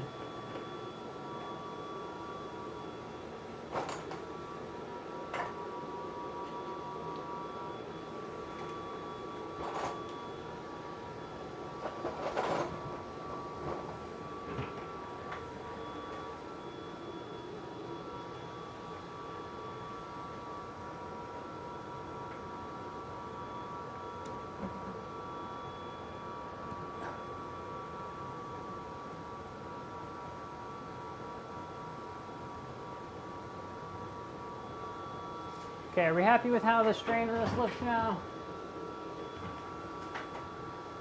Yeah, even pushing on it doesn't improve it very much.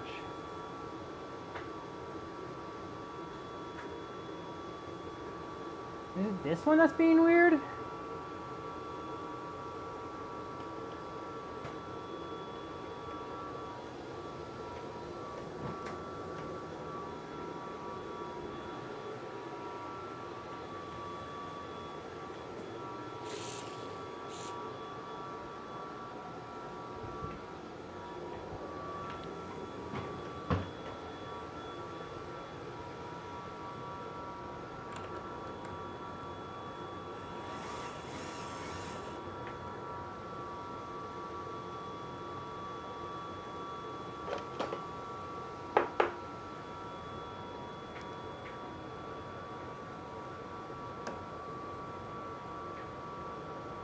Come on, free up, please.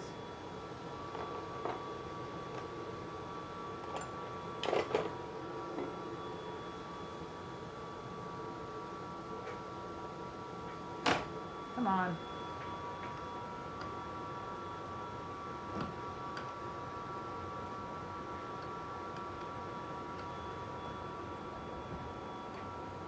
Okay, that loosened that up a bit. Let's see if that's happier now.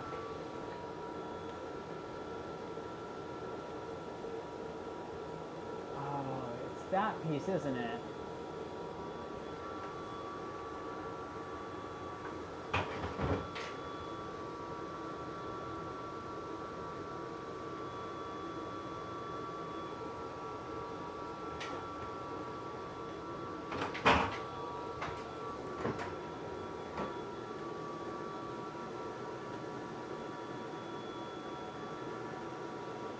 Yeah, it is kind of bending in a weird way.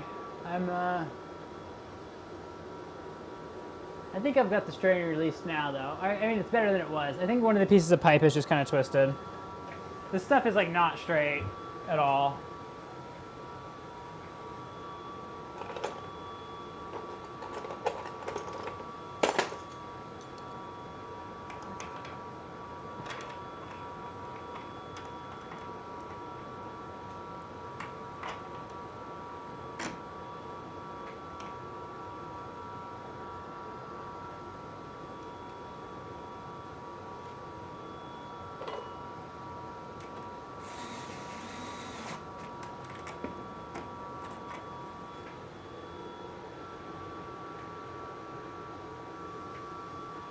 Yeah, I think we're just gonna leave that in because well, let's go ahead and try getting this one a little bit looser and just see what it does when it's loose.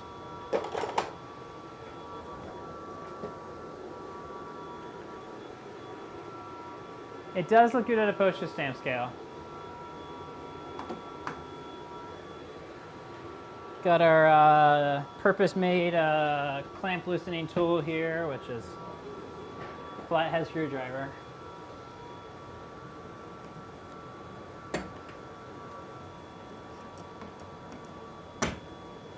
Okay, so now that everything's loose, what's it doing? Same thing.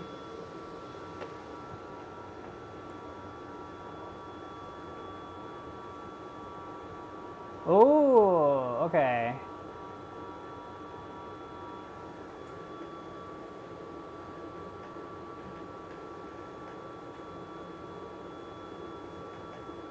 Let's put that clamp in, because I think if I push it over there a little bit,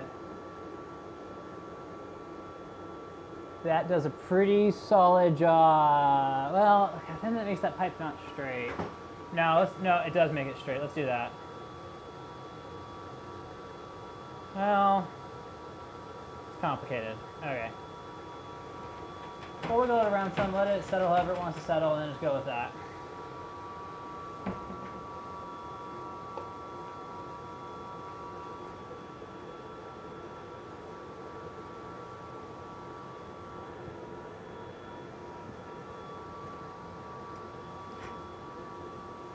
How does that look? Because moving this also kind of moves the pipe on that end of the wall, like it just kind of shifts it left and right. Oh, I think we got it there actually. Cool, let's do that.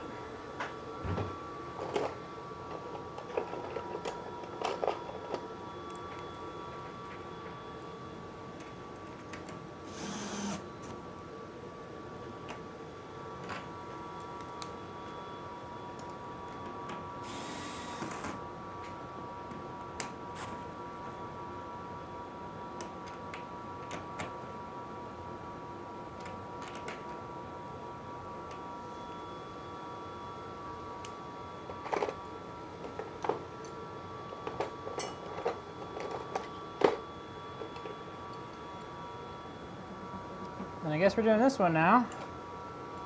Although, to do this one, we need to loosen it down there first.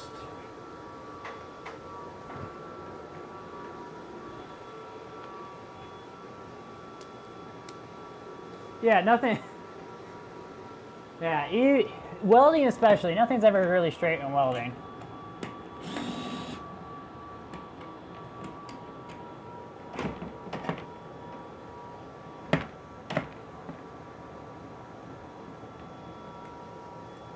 I need to take that clamp off completely. gonna be best to do that with it supported. So, okay, let's just put some clamps up.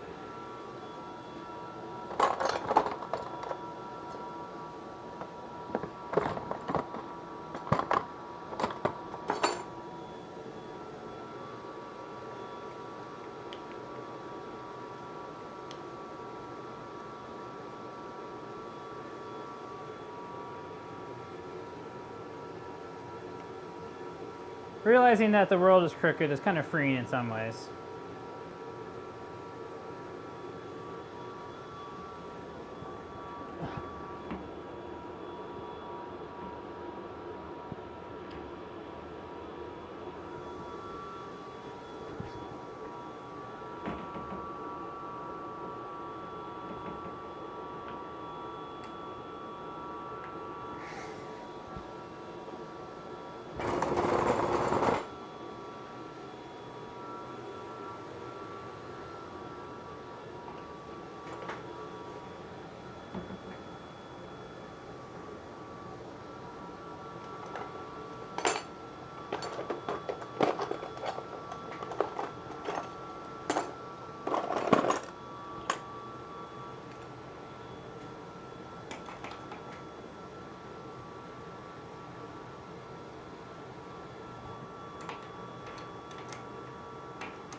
This one needs to be moved over some.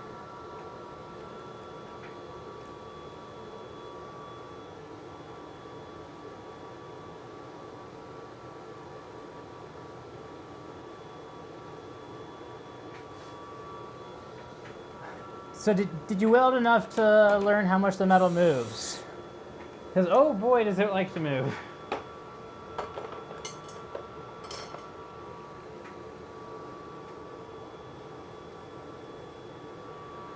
A fire grate at the museum. I am curious what that is, or what at the museum needed a fire grate.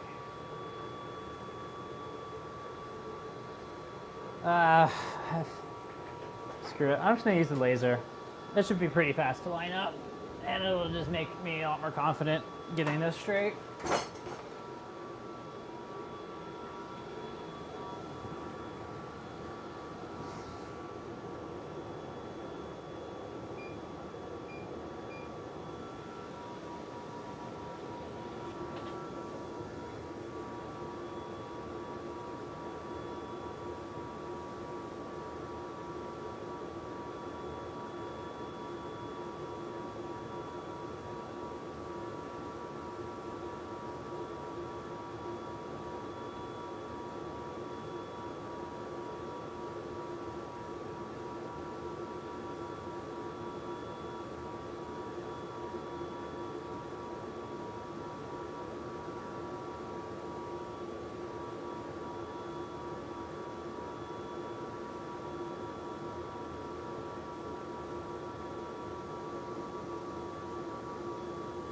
Okay, there we go. I got a laser. Cool.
Oh, that sounds like fun. I love trains. Trains are great. Or is it trains or is it like stationary steam engines? I guess you probably would have said locomotives if you meant trains.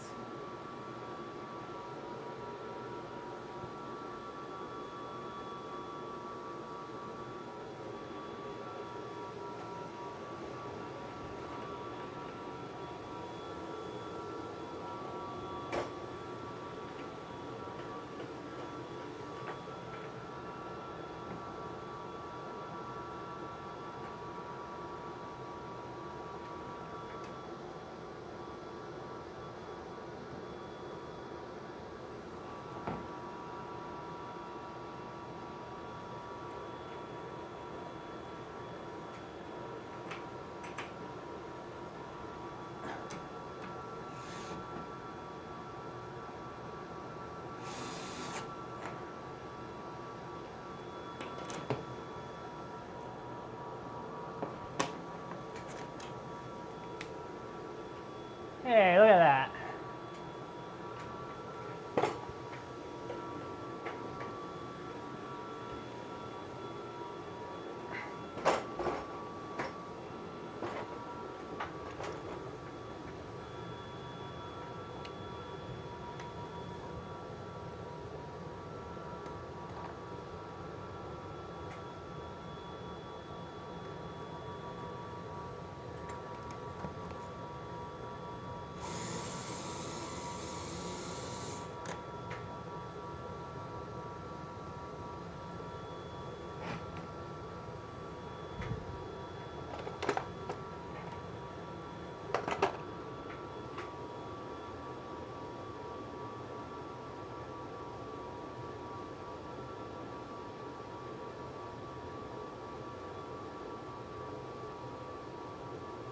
That a Scottish locomotive?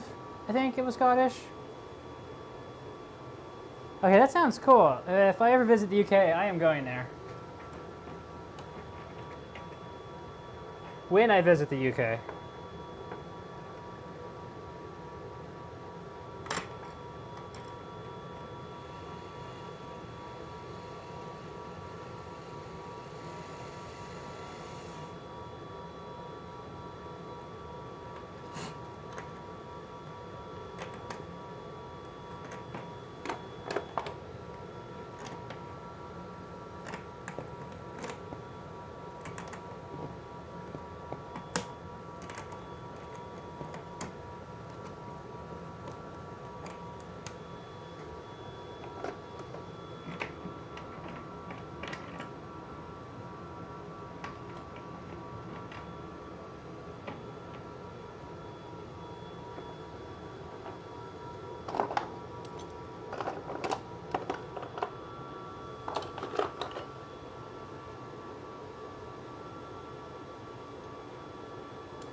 Okay, what's the drama on first first steam engine? Love history drama.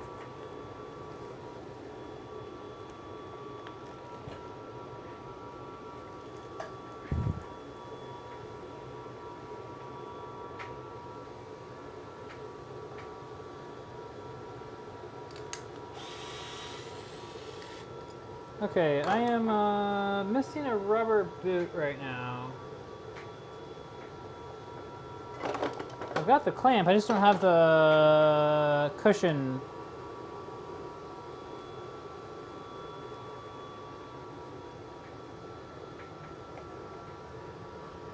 Well, we'll just grab a new one.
He's not the most famous one, but you call it the first?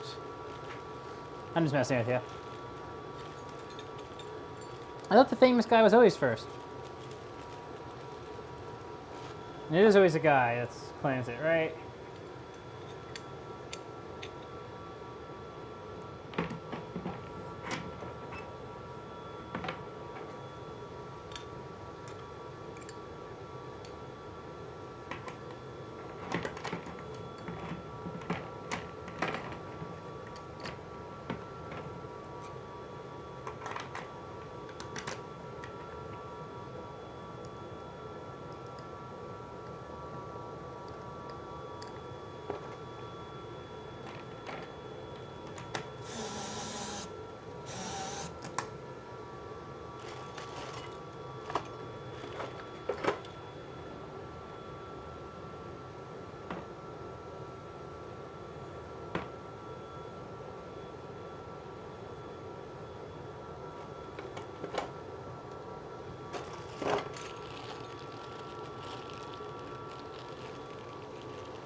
So he got it working and then pieced out, basically.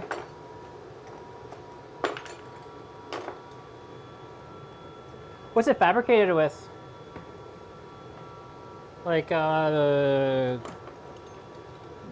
nuts, bolts, brass, I don't know. Iron, steel.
Okay, this is starting to look like something. Okay, I got enough clamps to finish. I need 3 more. I have 1.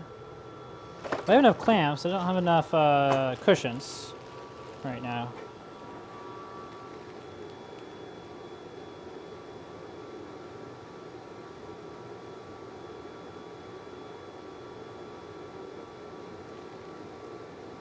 Cast iron. Okay, that's a...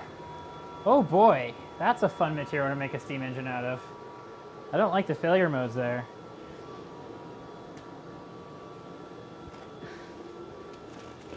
Huh. I have 1 new one left, so... Where... Let me... I might need to go to the plumbing store tomorrow. Oh, here's a cushion. That's good. Oh, there's another one. Okay. Okay, we got enough parts to finish tonight. Oh, there's more on the ground over here. Okay. We probably don't have enough to finish, though. But we have enough to finish what we're doing tonight. But we'll need to get some more before tomorrow, I think.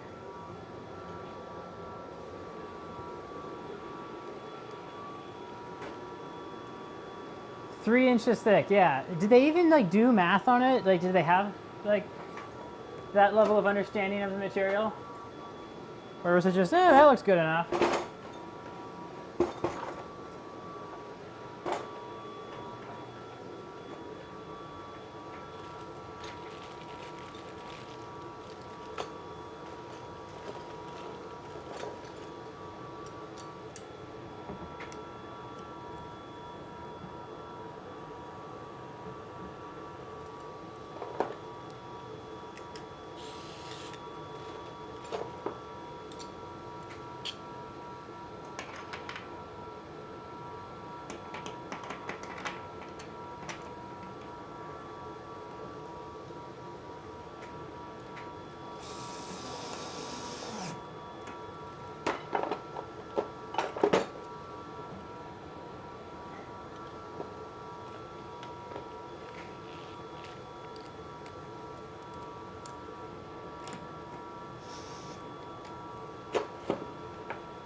This is looking pretty good.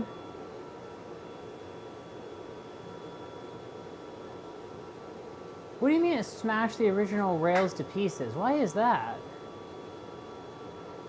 Huh.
What do you mean?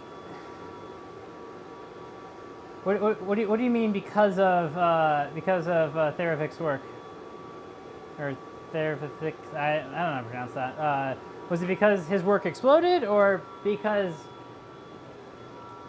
they did the work to figure out the safety?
Okay, that's looking pretty good.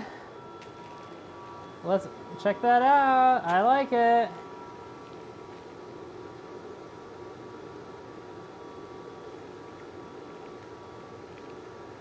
Oh, so they had rails before they had steam engines, is what you're saying. I guess that makes sense.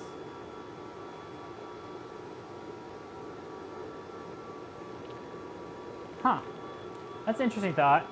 So then the rails they had before they had steam engines weren't good enough for steam engines, is what it sounds like?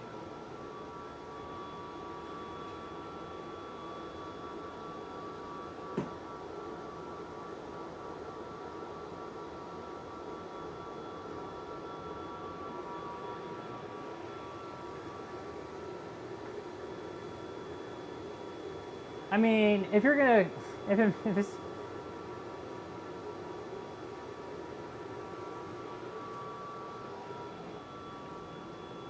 operator error, you know, like, it's just nice when machines can't blow up or are resistant to blowing up instead of needing constant vigilance to not blow up.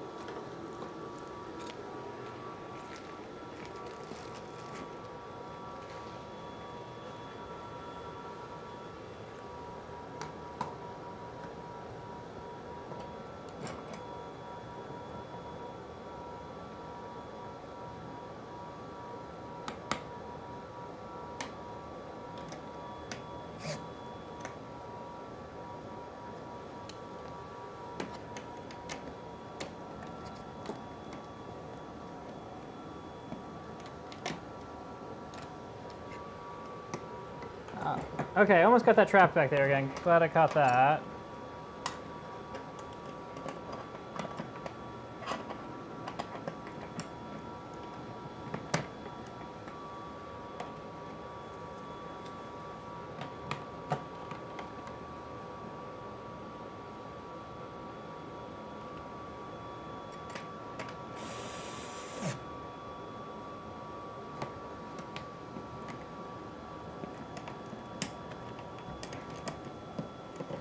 There's that.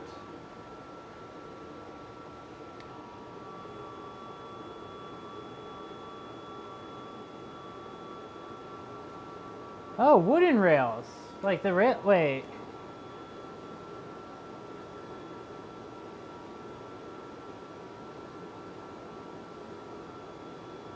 So was it cast iron wheels on wood? Like the wood, like the rails were made out of wood, or were the rails made out of cast iron?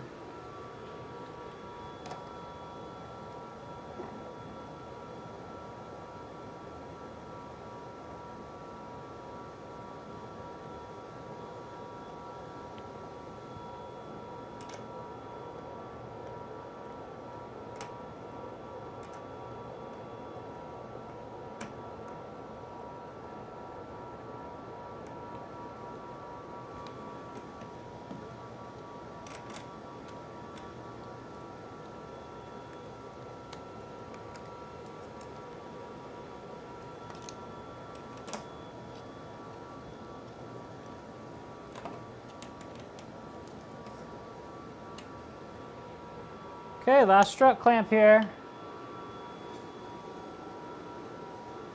What? Last strut clamp in this room, and this room is basically done. I mean, I gotta screw the valves on still, but check it out. I like it.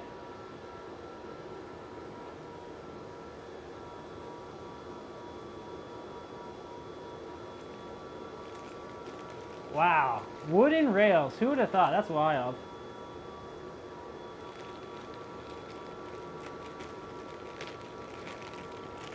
Okay, let's put this last clamp on. This is gonna be good.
Ta-da!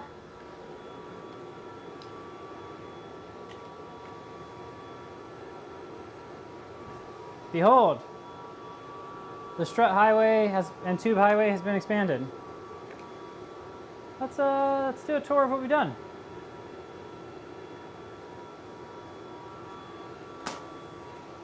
Oh, let's throw those valves on over there. Might as well get the valves on.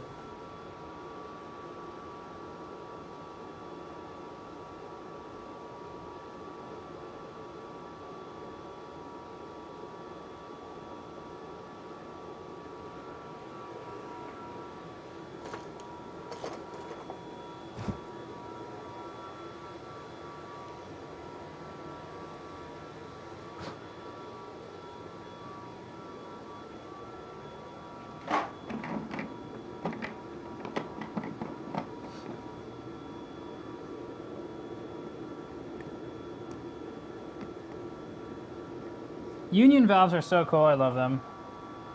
Man, I love working with water. It's like, oh, I need the O-ring clean. Let me just wipe it off with my hand. Oh, there goes the O-ring.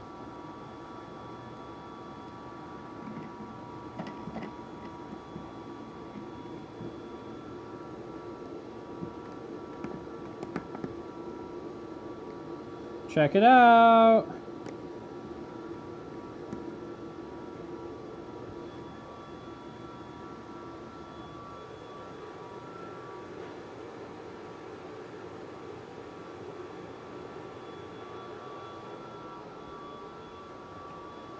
Okay, let's do a tour.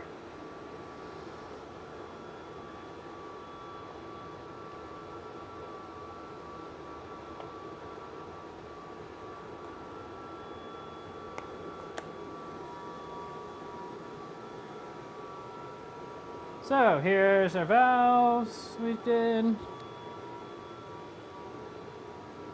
That strut run comes up. So this is something that's interesting to me. If I thought about it harder before, I would have realized it, but we can look at the spacing at these and then check out the spacing on these. It's because of that weird angled wall thing we got going on that the spacing gets a little bit wider. But I like it.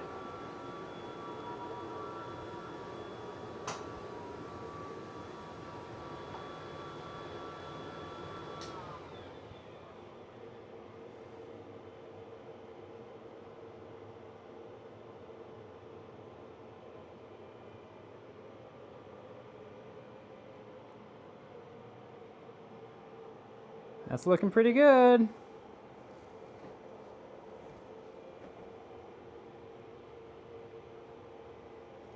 There's the kind of dogleg bend we had to do to get around the 2x4 that runs horizontally in the wall there. There's our 90 we had to do some tuning on.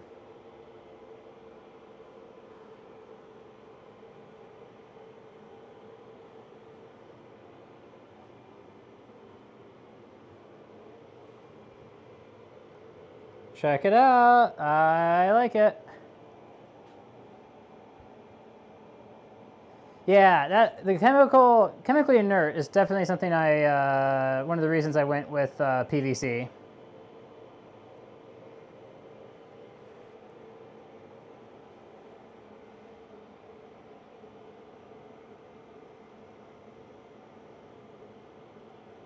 Oh, that's this room. I'm pretty happy with that. Cool.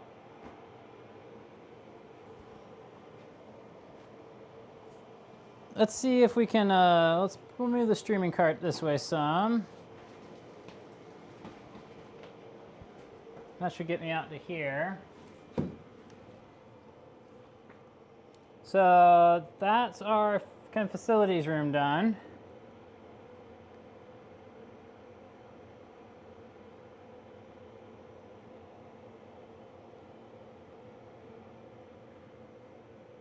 So this is out here, so that part's all done. And then we're done up into the 90 degree we need to do there, and that's gonna come along there and go down the wall there and terminate around there. And all this is for that microscope right there. That is a Zeiss Merlin. Cannot wait to get that thing brought up. Hopefully we'll have a beam on it by end of week is my goal right now. But it's probably gonna be the weekend. Well, powered on by end of week, and then we're gonna be in bake out and stuff, so. It's a good looking microscope.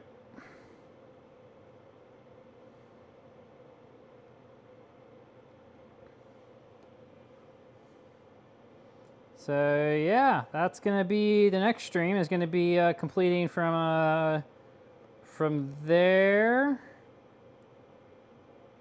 on down.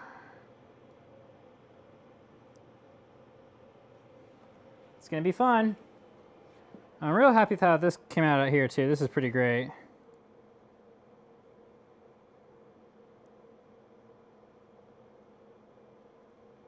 So yeah, that is the tube run so far. And yeah, this room is done. I'm excited. It's been kind of cramped working in here, so I'm looking forward to working out there now, where it should be a lot less cramped again. Oh, the camera still did not unplug the camera. Well, I think with that, we're going to sign out of the live stream. Oh yeah, it is pretty serious kit. It is a it's a field emission. It's a pretty nice field emission SEM2. It's got a great stage on it. It's got the Gemini column, which is excellent. Let me turn off my autofocus lock. There we go. Yeah, it's got the Gemini stage. Gemini column. So it's got the in-lens SE. That one's actually got 2 detectors in the column, so it's got a backscatter and a secondary in the column. It's a lot more water cooling than like a Sigma, which is another Zeiss microscope that's got the Gemini column, but it's kind of a, this is at its time, this is one of the highest end Gemini microscopes you could buy, so it's a pretty nice tool. This room is set up to support it better. I wanted to move the chiller into here for this microscope because this is such a high performance microscope. Wanted to be able to fully isolate the sound from the chiller. So being able to close the door in here is going to do a really good job at helping us keep the microscope at optimal performance because it's not going to vibrate as much. Yeah, it's a fun scope. I mean, it's a sensitive scope because the Zeiss microscopes sometimes have some vibration issues. This one's a lot less bad than something like a Sigma. The stages on the Sigma vibrate a ton, and those really, really need an outstanding environment to get anywhere close to their spec. Merlin still need a decent environment to get to spec, but they don't need, their performance doesn't degrade as quickly as Sigmas do, so that's nice. So yeah, that's the facilities room Merlin chiller run done. Now it's just for the front room chiller run and we'll be done. Looking forward to it. Well, if you got any more questions, now's a great time to post them in the chat. We'll just look at our tubes a bit more before signing off. Look at that.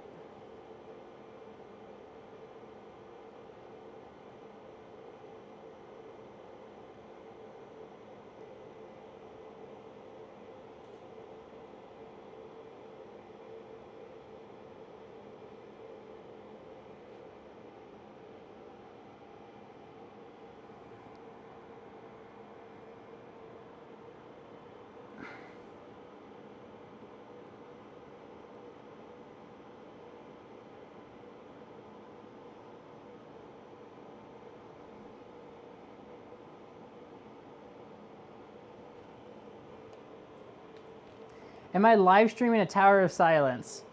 I don't believe so. Yeah, vibration levels are pretty critical. They definitely have a pretty big impact on performance on these tools.